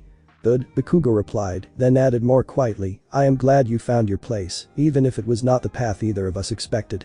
Me too. Over the following weeks, Izuku taught multiple classes at UA, each one building on the previous lessons. He was developing a reputation as an excellent instructor, able to break down complex concepts and make them accessible to students. The students loved him, appreciating his genuine passion for the subject and his willingness to answer any question no matter how basic. Several approached him after classes to discuss their own analytical observations or ask for advice on developing strategic thinking skills. Meanwhile, Mirko continued her hero work, with Izuku's support and care making her more effective and balanced. She took recovery seriously now, knowing that Izuku would call her out if she pushed too hard and that accountability made her a better hero. They settled into married life with surprising ease, their relationship already so solid that the legal change felt natural rather than disruptive. They developed new rituals, morning coffee together where they discussed their plans for the day, evening check-ins where they shared the highlights and challenges, weekend date nights where they reconnected away from work stress. One evening, about a month after the wedding, they were cooking dinner together when Mirko brought up a topic they had discussed briefly before but never seriously pursued. I have been thinking about the future, she said, chopping vegetables while Izuku prepared the protein. Specifically, about whether we want kids someday. Izuku paused in his work, turning to look at her. Do you want children? I think I do, Mirko said thoughtfully. Not right now, we are both too busy with our careers. But someday, yeah. I think I would like to be a mom. The idea of raising a kid with you, teaching them to be strong and kind and brave, that appeals to me. I want kids too, Izuku admitted. I have thought about it more since we got married. The idea of a family with you, of being a father, it makes me really happy. So we are on the same page, Mirko confirmed. Good. We do not need to rush into it, but it is nice to know we want the same things. Maybe in a few years, Izuku suggested. Once my teaching position is more established and your hero ranking is where you want it. That sounds perfect, Mirko agreed. Plus, I want to enjoy having you to myself for a while before we add tiny humans to the mix. They continued cooking, but the conversation had added another layer to their future planning. It was not just about the two of them anymore. Someday, it would be about a family, about children who would benefit from both Mirko's strength and Izuku's kindness. That night, as they lay in bed, Mirko brought up another topic that had been on her mind. What if we looked into getting a bigger place? Somewhere with more space, maybe a yard, room for a family to grow into. Do you want to move? Izuku asked, surprised. I thought you loved this penthouse. I do, but it is my space from when I was single and focused only on hero work. Maybe it is time for us to find our space, something we choose together that fits our life as a married couple. I like that idea, Izuku said, considering it. Somewhere we can really make our own. We can start looking casually, Mirko suggested. No rush, but keep our eyes open for something that feels right. Deal. The next few months were busy and fulfilling. Izuku's teaching at UA was extended for another semester by popular demand from both students and faculty. His consulting work with the commission continued to generate impressive results, with several major villain organizations dismantled thanks to his analytical insights. Mirko maintained her position in the top 10 heroes, her effectiveness actually improving with Izuku's support and the balance marriage brought to her life. She was taking better care of herself, recovering properly from injuries, and making smarter tactical decisions by consulting with Izuku before major operations. They started house hunting, spending weekends touring properties and discussing what they wanted in a home. Most places did not feel right, either too small or too modern or lacking character. But they enjoyed the process, using it as an excuse to explore different neighborhoods and imagine their future together. Then, 3 months after their wedding, they found it. A traditional Japanese house in a quiet residential neighborhood, not too far from central Tokyo, but far enough to feel peaceful. The house had been recently renovated, maintaining its traditional aesthetic while adding modern conveniences. It had 4 bedrooms, a large kitchen with a dining area, a spacious living room with tatami mats and shoji screens, and most appealingly, a beautiful garden with cherry blossom trees and a koi pond. There was even a separate building in the back that could be converted into a home gym for Mirko and an office for Izuku. This is it, Mirko said the moment they walked through the door. This is our home. It is perfect, Izuku agreed, already imagining their life here. They made an offer that same day, and within a week, the house was theirs. The process of moving was bittersweet, leaving the penthouse that had been Izuku's first real home away from his mother's apartment, where they had fallen in love and built their relationship. But the excitement of creating a new space together overshadowed any sadness. They moved in on a sunny Saturday with help from Hawks, Ryukyu, and several other hero friends. By evening, the house was filled with boxes and furniture, chaotic but full of potential. Welcome home, Izuku said, wrapping his arms around Mirko as they stood in their new living room. Welcome home, husband, Mirko replied, kissing him softly. That night, they slept on a mattress on the floor surrounded by moving boxes, exhausted but happy. This house represented their future, a place where they would build memories, possibly raise children, grow old together.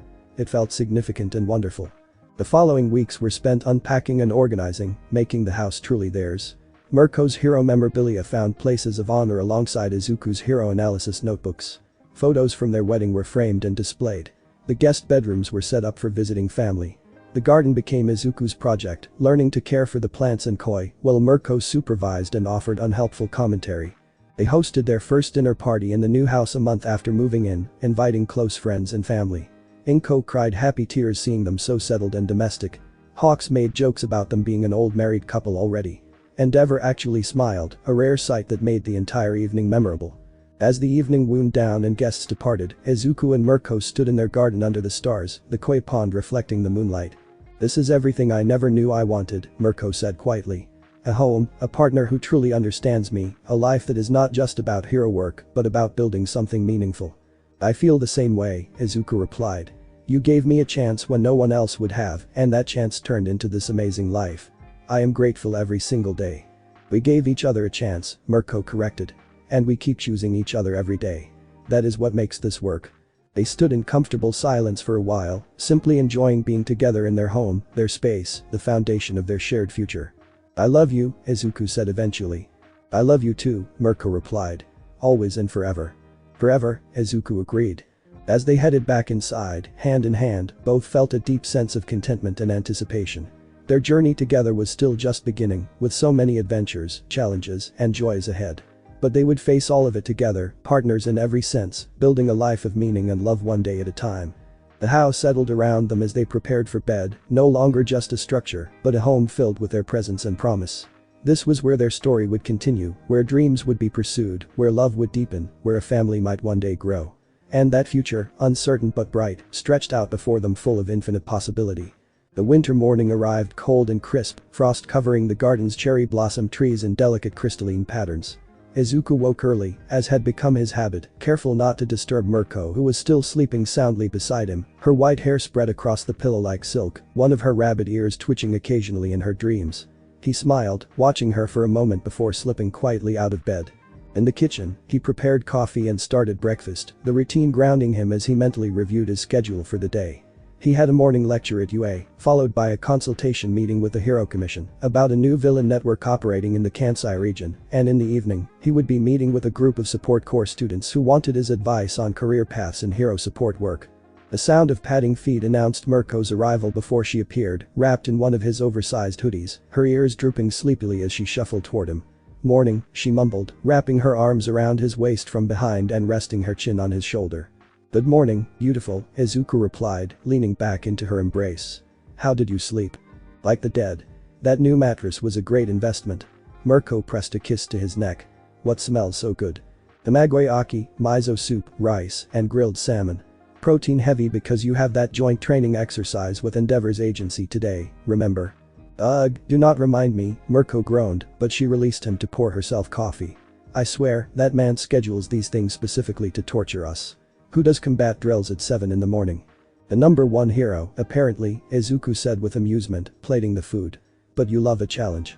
"True," Mirko admitted, settling at the table. "Still does not mean I have to be happy about it." They ate breakfast together, discussing their respective days, a ritual that had become sacred to them. These quiet morning moments before the chaos of hero work and consultations felt precious, stolen time where they could just be Izuku and Rumi, husband and wife, rather than the rabbit hero and the strategic analyst. After Mirko left for her training exercise, Izuku cleaned up and gathered his materials for the day. His teaching position at UA had evolved from a temporary guest lecturer role into something more permanent. The school had been so impressed with his curriculum and teaching style that they had offered him a part-time faculty position, teaching strategic analysis to all years of Hero Corps students. It still felt surreal sometimes, walking through the gates of UA High School as a teacher rather than a visitor. Students greeted him respectfully in the halls, several stopping to ask questions about recent hero incidents or to discuss points from his lectures. He had developed a reputation as an approachable instructor who genuinely cared about student success. His morning lecture was with the second-year Hero Corps students, a group that included several promising young heroes with powerful quirks. Today's topic was adaptive strategy and how to adjust tactical approaches when initial plans failed. "Good morning, everyone," Izuku began as the students settled into their seats. "Today we are going to discuss something that many heroes struggle with, the ability to adapt and improvise when your carefully planned strategy falls apart in the field." He pulled up footage from a recent villain incident, one where the responding heroes had been forced to completely abandon their original approach when the villain's quirk proved to be different from what intelligence had suggested. "Watch carefully," Izuku instructed. "Pay attention not just to what the heroes do, but how quickly they recognize the need to change tactics and how they communicate that change to their team." The students watched intently as the footage played. Izuku paused at key moments to highlight decision points, communication breakdowns, and successful improvisations. The discussion that followed was lively and engaged, students offering their own observations and alternative approaches. "Midoriya-sensei," one student asked, "how do you develop the ability to think that quickly under pressure?" "In simulations I can analyze and strategize, but in real situations, everything happens so fast." "That is an excellent question," Izuku replied. "The truth is, quick tactical thinking comes from two things: extensive preparation and pattern recognition. The more scenarios you study, the more hero fights you analyze, the more your brain builds a library of situations and responses. Then when you encounter something new, your mind can quickly reference similar situations and adapt those solutions." He spent the next 20 minutes breaking down specific techniques for developing tactical flexibility, drawing on his own experience analyzing thousands of hero encounters. The students took notes furiously, several recording the lecture for later review. After the class ended, a small group of students approached his desk with additional questions. Izuku stayed for nearly an hour, discussing individual concerns and offering personalized advice.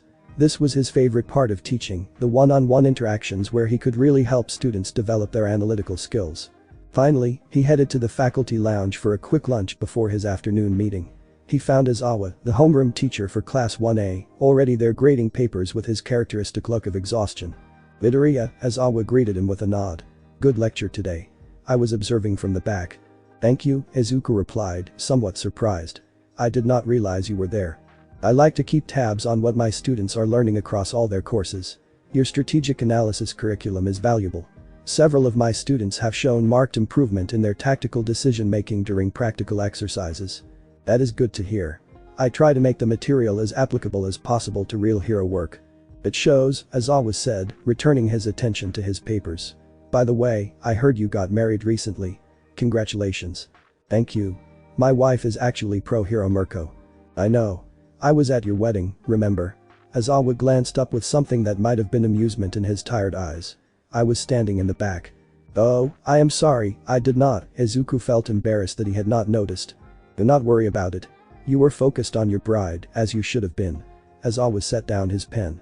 "How's married life treating you?" "It is wonderful, honestly. Rumi is amazing, supportive and challenging in all the best ways. We balance each other well." "Good. Hero work is hard enough without relationship problems adding to the stress." They talked for a few more minutes before Izuku had to leave for his commission meeting. The conversation had been brief but pleasant, and he appreciated the support from UA's faculty. He was building connections here, becoming part of the community rather than just a temporary guest.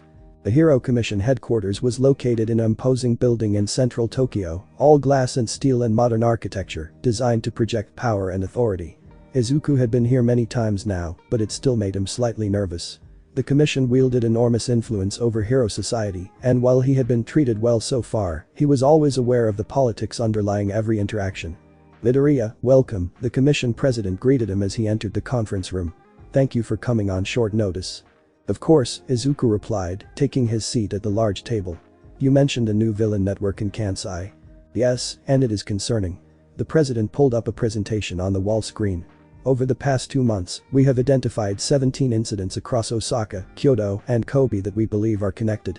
Different methods, different targets, but subtle patterns suggest a coordinated organization." Izuku studied the data projected on the screen, his analytical mind already processing connections and anomalies. The incidents ranged from high-tech equipment thefts to sophisticated financial crimes, to several unexplained disappearances of low-level villains. "The disappearances are interesting," he observed. "Why would an organization kidnap other villains?" "That is one of the questions we need you to help answer," another commission official said. "We have theories, recruitment or elimination of competition, but nothing conclusive." "May I have access to the full case files? I will need detailed information on each incident to conduct a proper analysis." "Of course. Everything will be sent to your secure account by end of day." They spent the next 2 hours discussing the case, the commission officials sharing intelligence from various sources, while Izuku asked detailed questions about specifics. By the end of the meeting, he had a preliminary framework for his analysis, though he knew the real work would come when he could dive deep into the data. As he was leaving, the president pulled him aside. "Midoriya, I wanted to discuss something else with you. Your work has been exceptional, and the commission would like to expand your role further. We are considering creating a permanent strategic analysis division, and we want you to head it." Izuku's eyes widened. That is quite an honor. What would it entail?" "You would oversee a team of analysts, coordinate intelligence across multiple agencies, and advise on national-level hero strategy. It would be a significant position with commensurate authority and compensation."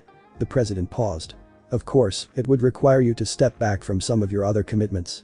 Your teaching at UA, for example, would likely need to become even more part-time." "I would need to think about it," Izuku said carefully. "And discuss it with my wife. It is a major decision." "Of course. Take your time. The position would not be created for several months anyway. I just wanted you to know it is being considered." On the train ride home, Izuku's mind whirled with the implications of the offer. Heading an entire division would be a huge step up in responsibility and influence. He could shape how the hero community approached strategic analysis, potentially saving countless lives through better intelligence and planning. But it would also mean less time for teaching, which he genuinely loved, and possibly less flexibility in his schedule. He arrived home to find Mirko already there, sprawled on the couch still in her hero costume, clearly exhausted from her training exercise. She looked up as he entered, managing a tired smile. "Hey, husband. How was your day?" Interesting and complicated, Izuku replied, sitting beside her and lifting her legs to rest them across his lap. How was training? Brutal. Endeavor is trying to kill us, I am convinced. Mirko closed her eyes. We did high-intensity combat scenarios for 6 straight hours. I am going to be sore tomorrow. Let me help, Izuku said, beginning to massage her calves gently, working out the tension in her muscles. You're the best, Mirko sighed contentedly. Seriously, what did I do to deserve you? You gave a quirkless kid a chance and changed his entire life, Izuku reminded her with a smile. They sat in comfortable silence for a while, Izuku continuing the massage while Mirko relaxed. Finally, he brought up the commission's offer. The president wants to create a strategic analysis division and have me headed. Mirko's eyes opened, suddenly alert. That is huge, Izuku. What did you say? That I needed to think about it and discuss it with you, Izuku replied. It would mean more responsibility, more influence, better pay. But also less flexibility and probably less time for teaching. Do you want to do it? Part of me does. The idea of leading a whole division, of really shaping how heroes approach strategy on a national level, that is exciting. But I love teaching, and I worry about how it would affect our life together. Mirko sat up, turning to face him fully. Okay, let me be very clear about something. I will support whatever decision you make. If you want this position, go for it. If you want to keep things as they are, that is fine too. Do not make this decision based on what you think I want or need. Make it based on what you want. But it affects both of us, Izuku protested. Everything we do affects both of us. That is marriage. Mirko took his hands. But you have always supported my hero career, even when it meant worry and stress for you. I am going to support your career just as completely. If heading this division is what you want, I am behind you 100%. I do not know what I want yet, Izuku admitted. I need time to think about it. Then take that time. There is no rush, right? The president said it would be months before the position was created anyway. So you have plenty of time to figure out what you really want, Mirko said. In the meantime, how about you make us dinner while I shower, and then we can have a quiet evening together? That sounds perfect. While Mirko showered, Izuku prepared a simple but nourishing dinner of curry and rice, comfort food that both of them enjoyed. The familiar routine of cooking helped settle his mind, giving him space to process everything that had happened today. They ate dinner together at their dining table, the conversation flowing easily as they discussed less weighty topics. Mirko told him about the training scenarios, including a particularly amusing moment when one of the young heroes had accidentally launched Endeavor through a wall with an overpowered attack. Izuku shared stories from his lecture, including an insightful observation from one of his students that had impressed him. After dinner, they settled in the living room with tea, both in comfortable pajamas, just enjoying being together. Mirko pulled out her phone and started scrolling through social media, occasionally showing Izuku funny hero memes or news about colleagues. Oh, did you see this, she said, pulling up an article. Hawks is being considered for a special commendation for his work on that human trafficking case last month. He deserves it, Izuku said. The intelligence work he did was exceptional. Says the guy who literally wrote the analytical framework that cracked the case, Mirko teased. Give yourself some credit, nerd. I just provided analysis. Hawks and the other heroes did the actual hero work. And your analysis saved lives and caught bad guys. That is heroic work too, even if you are not wearing a costume and punching people. It was an old argument between them, Izuku's tendency to downplay his contributions versus Mirko's insistence that his work was just as important as frontline hero work. They had never quite resolved it, but the familiar back and forth had become almost comforting. The next few weeks settled into a steady rhythm. Izuku continued teaching at UA, consulting for the commission, and carefully analyzing the Kansai villain network case. The more he dug into the data, the more convinced he became that this was a sophisticated operation with serious resources behind it. His analysis revealed several key insights. First, the organization was deliberately varying their operations to avoid pattern recognition, but they could not completely eliminate patterns in their geographic movements and timing. Second, the kidnapped villains all had specific types of quirks, enhancement or transformation types, that could be useful for building a stronger team. Third, the financial crimes were funding something big, the amounts stolen were substantial, but being moved through complex laundering networks. He compiled his findings into a comprehensive report and presented it to the commission in a meeting that included representatives from several major hero agencies. His conclusions were sobering. The villain network was likely preparing for a major operation, possibly an attack on a high-value target or an attempt to destabilize hero authority in the Kansai region. We need to increase surveillance and hero presence in the predicted operational areas, Izuku recommended. Based on the patterns, I believe they will make their move within the next 4 to 6 weeks, probably targeting either a government facility or a major corporate headquarters. The commission took his recommendations seriously, allocating additional resources to the investigation and coordinating with local hero agencies in Kansai. Izuku felt the weight of responsibility that came with his role. If he was wrong, valuable resources would be wasted. If he was right but the heroes failed to prevent the attack, people could die. At home, Mirko noticed his increased stress and made a point of helping him decompress. She instituted mandatory relaxation time in the evenings, where they would do something completely unrelated to hero work or strategic analysis. Sometimes they cooked elaborate meals together, other times they watched movies or worked in the garden, and occasionally they would go for walks through their neighborhood, just enjoying each other's company. "You are taking on too much," she observed one evening as they tended to the koi pond together. "I can see it in your eyes, the stress and pressure." "This case is important," Izuku replied, sprinkling food into the water and watching the koi rise to feed. "If I am right, we could prevent a major attack. If I am wrong, I could be leading heroes into a trap or wasting resources that could be used elsewhere." "That is the nature of your work," Mirko said gently. "You make predictions based on available data, but you cannot control outcomes. All you can do is your best analysis and trust that heroes will act on it appropriately." "I know that intellectually, but emotionally, it is hard not to feel responsible for everything that happens." Mirko set down her own container of fish food and turned to face him fully. "Izuku, look at me. You are brilliant at what you do. Your analysis has saved countless lives and stopped numerous villain operations. But you are not solely responsible for the safety of Japan. That is what all of us heroes are working toward together." "You are right," Izuku acknowledged. "I just want to make sure I am contributing as effectively as possible." "You are, trust me. Now come here." She pulled him into a hug, and Izuku allowed himself to relax into her embrace, drawing strength from her solid presence. They stood like that for several minutes, the evening air cool around them, the gentle sound of the koi pond providing peaceful background noise. "Thank you," Izuku said softly. "For keeping me grounded." "That is what partners do," Mirko replied, kissing his forehead. "We keep each other grounded." The following week brought an unexpected development. Izuku received a call from All Might, asking if they could meet for tea. Curious and honored, Izuku immediately agreed. They met at the same quiet cafe where they had first talked months ago. All Might looked better than he had at their previous meeting, his true form still thin and frail, but his eyes bright with energy and purpose. "Young Midoriya, or should I say Midoriya Sagayama now," All Might greeted him warmly. "Congratulations on your marriage. I saw the photos online. You and Mirko looked very happy." "We are, thank you. Marriage has been wonderful." "I am glad to hear it." All Might settled into his seat with a cup of tea. "I wanted to talk to you about something important. I have been watching your career with great interest and I am impressed by what you have accomplished." "That means a great deal coming from you," Izuku said honestly. "I wanted to offer you some advice, if you will hear it," All Might continued. "You are at a crossroads in your career. The commission has offered you a position of significant authority and from what I understand, you are uncertain whether to accept it." Izuku blinked in surprise. "How did you know about that?" "I still have connections in the hero world and people talk." All Might smiled slightly.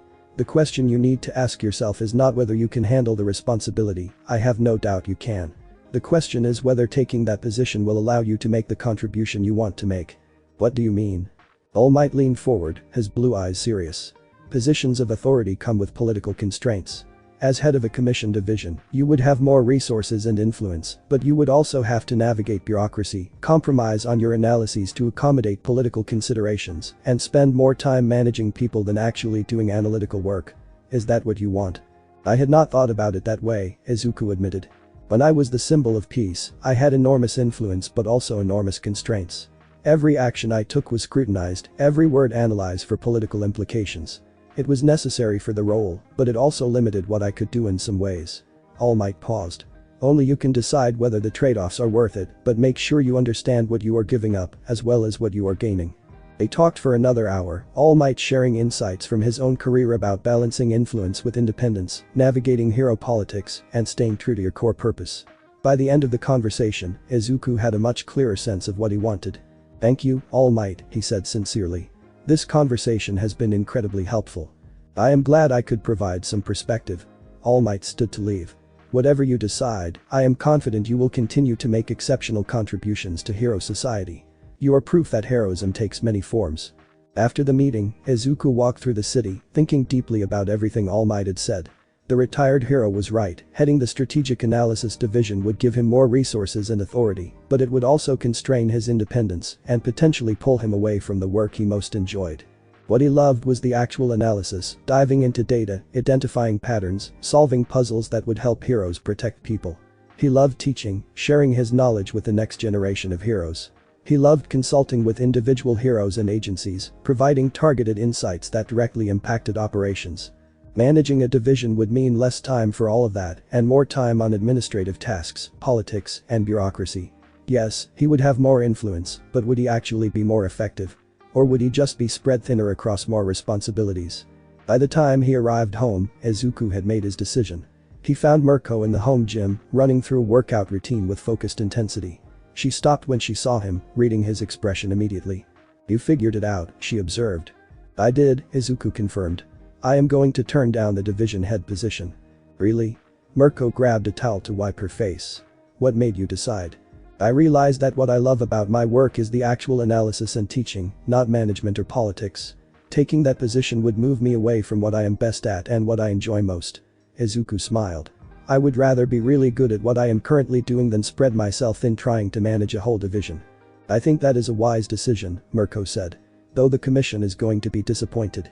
They will find someone else to head the division. I will still consult for them, still provide my analysis and insights. I will just do it on my own terms rather than as their employee." Mirko pulled him into a hug. "I am proud of you for knowing what you want and having the courage to say no to something that looks good on paper but is not right for you." "I learned from watching you," Izuku said. "You have always been clear about your priorities and willing to fight for what matters to you." "We make a good team," Mirko murmured against his hair. "The best team," Izuku agreed. The next day, Izuku called the commission president and politely declined the division head position. She was disappointed but professional, accepting his decision and confirming that it would not affect their current working relationship. "I respect your self-awareness, Midoriya," she said. "Not everyone knows their own strengths and limitations well enough to turn down a promotion. We will continue to value your consulting work." But that decision made, Izuku felt a weight lift from his shoulders. He could continue doing what he loved without the pressure of increased administrative responsibilities. He could keep teaching at UA, keep consulting on interesting cases, keep maintaining the balance that made his life fulfilling. The Kansai villain case continued to develop. Based on Izuku's analysis, the commission and local hero agencies had set up extensive surveillance in the predicted areas.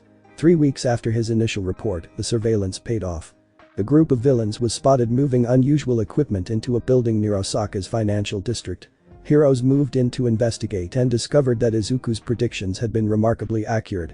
The villain organization had been planning an attack on the regional bank headquarters, intending to steal sensitive financial data and physical assets while sending a message about villain power. Thanks to the advance warning and preparation, heroes were able to intercept the attack before it fully developed. The operation resulted in the arrest of 12 villains, the recovery of stolen equipment and funds, and most importantly, 0 civilian casualties. Izuku watched the news coverage at home, Mirko beside him on the couch. The reporters were crediting the successful operation to excellent hero coordination and intelligence work, though Izuku's name was not mentioned publicly. "You did that," Mirko said proudly, gesturing at the screen. "Your analysis prevented that attack and caught those villains." "The heroes did the actual work," Izuku replied modestly. "The heroes had good intelligence to work from," Mirko countered. "Stop downplaying your contributions." The next day, Izuku received commendations from both the Hero Commission and the Kansai regional government for his role in preventing the attack. He also received personal thanks from several of the heroes involved in the operation, including Ryukyu, who had been part of the assault team. "Your analysis was spot on, Midoriya," she told him over the phone. "We knew exactly where to position ourselves and what to expect. It made all the difference."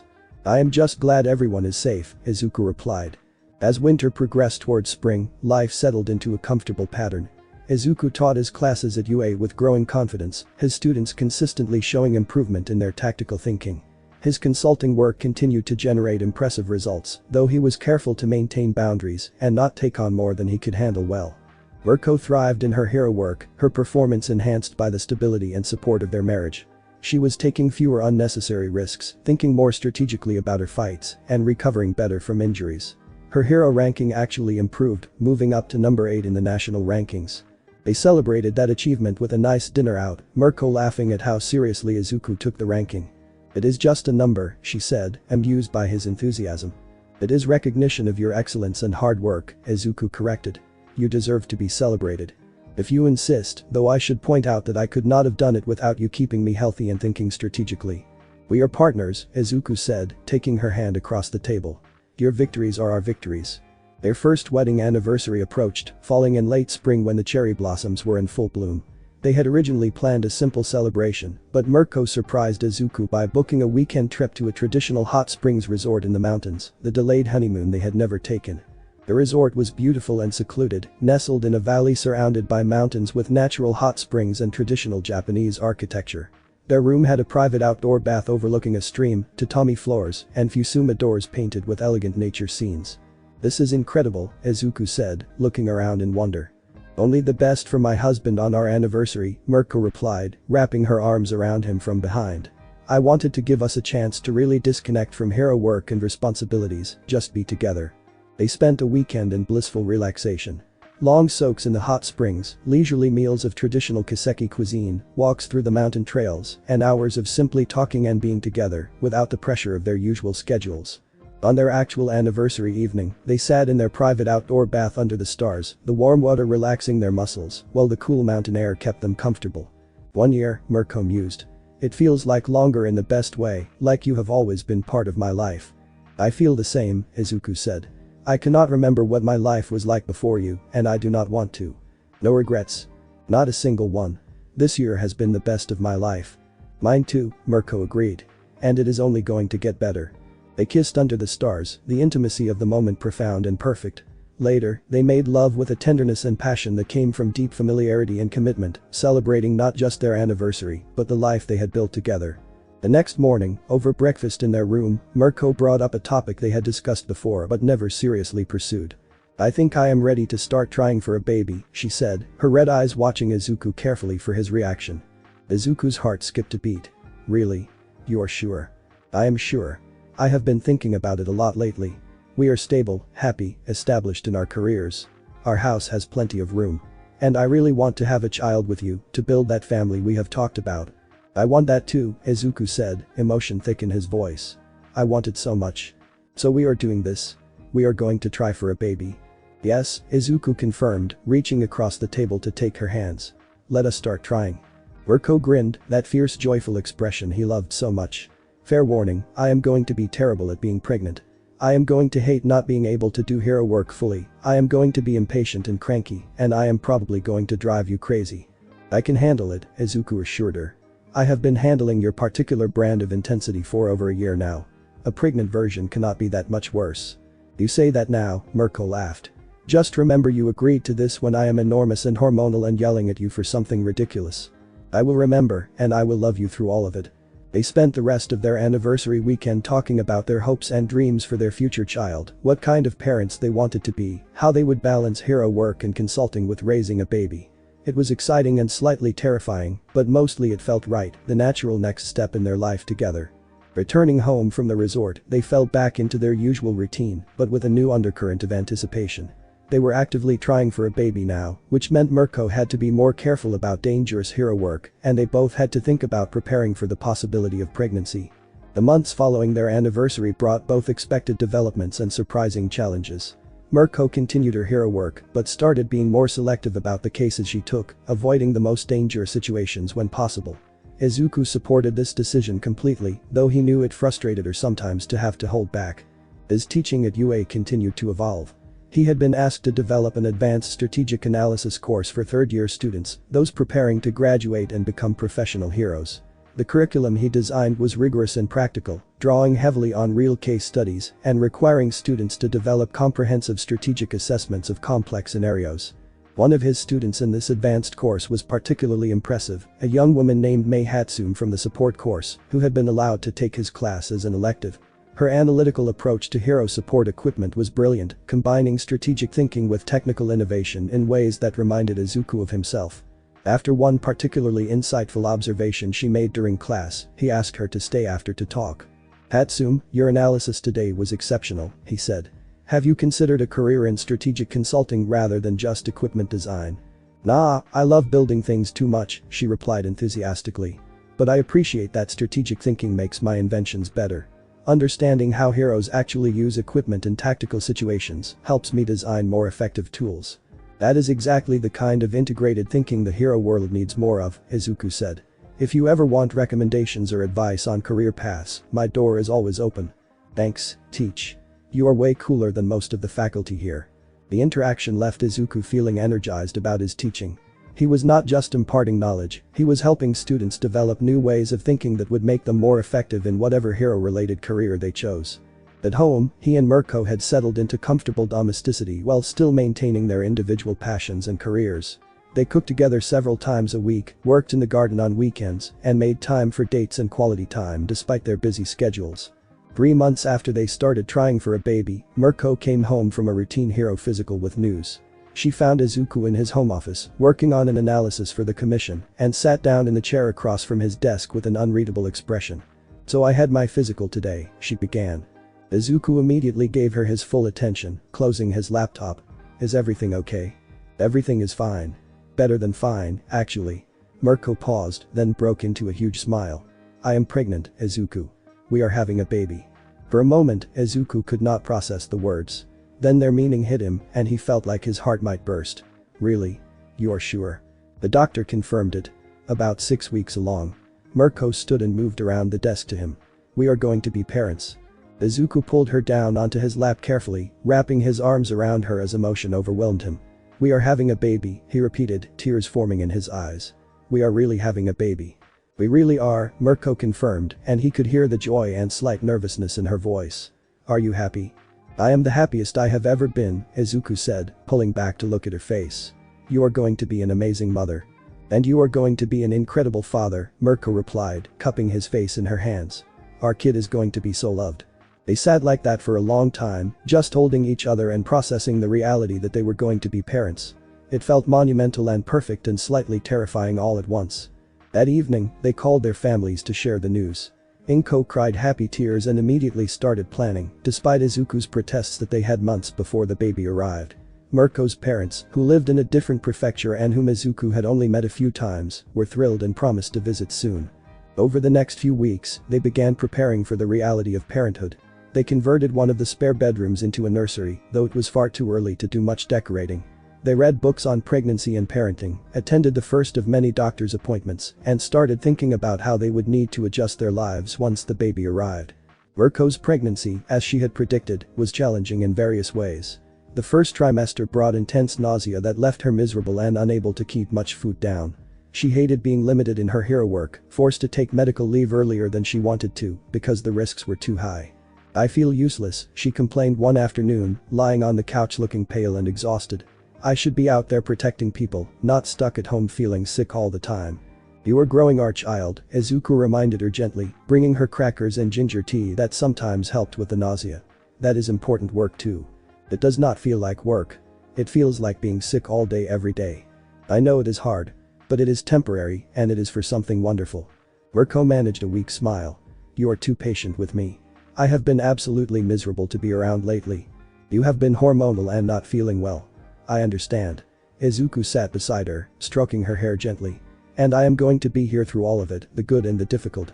"What did I do to deserve you?" Mirko murmured, leaning into his touch. "You gave a quirkless kid a chance and changed his entire life," Izuku said, the familiar refrain that had become almost a mantra between them. "Best decision I ever made, Mirko." "Continue." 10:14 p.m. Agreed, her hand moving to rest on her still flat stomach where their child was growing.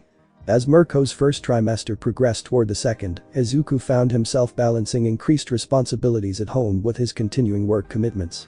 He took on slightly fewer consulting cases to ensure he had time to support Mirko through her pregnancy, though he maintained his teaching schedule at UA, since those were structured and predictable hours. His students at UA were supportive when he told them his wife was pregnant, several offering congratulations and advice from their own family's experiences. The faculty was equally supportive, with several teachers who were parents themselves offering wisdom and resources. One afternoon, Aizawa pulled him aside after a faculty meeting. "Parenthood changes everything," he said in his characteristic blunt style. "Your priorities shift, your time management has to evolve, and you will be more tired than you have ever been. But it is worth it. Being a parent is the most important thing you will ever do." "That is both reassuring and terrifying," Izuku admitted. "Good. You should be a little scared." Anyone who is not nervous about becoming a parent probably has not thought about it enough.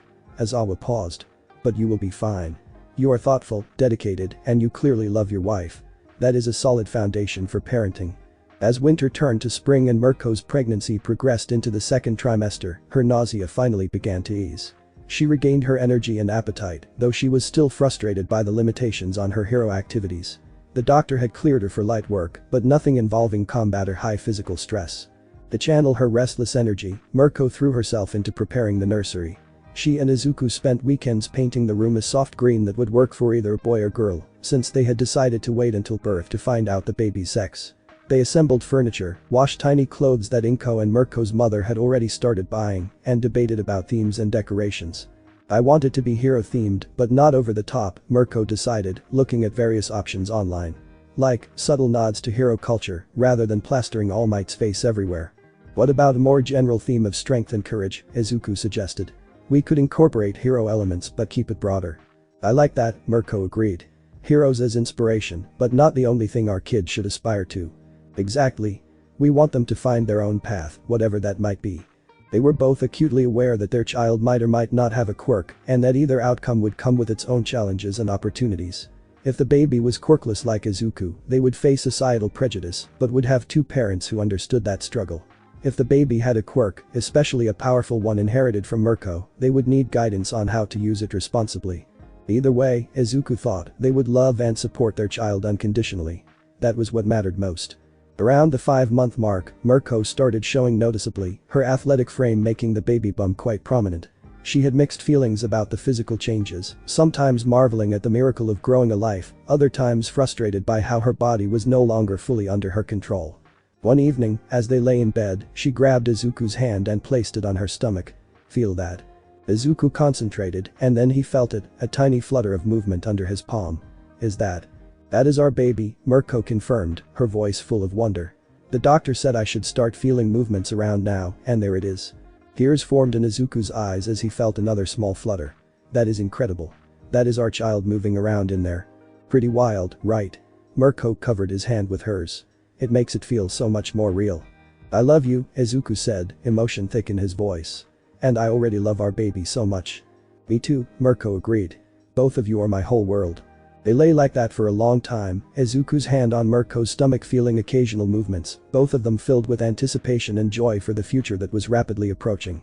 Their lives were about to change in profound ways, and while that was slightly terrifying, it was also the most exciting thing either of them had ever experienced.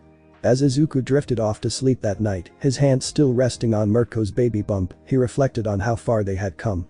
From employer and assistant to partners and spouses, and now soon to be parents. It had been an incredible journey, and the best part was that it was far from over. The greatest adventure was just beginning. Thanks for watching my video.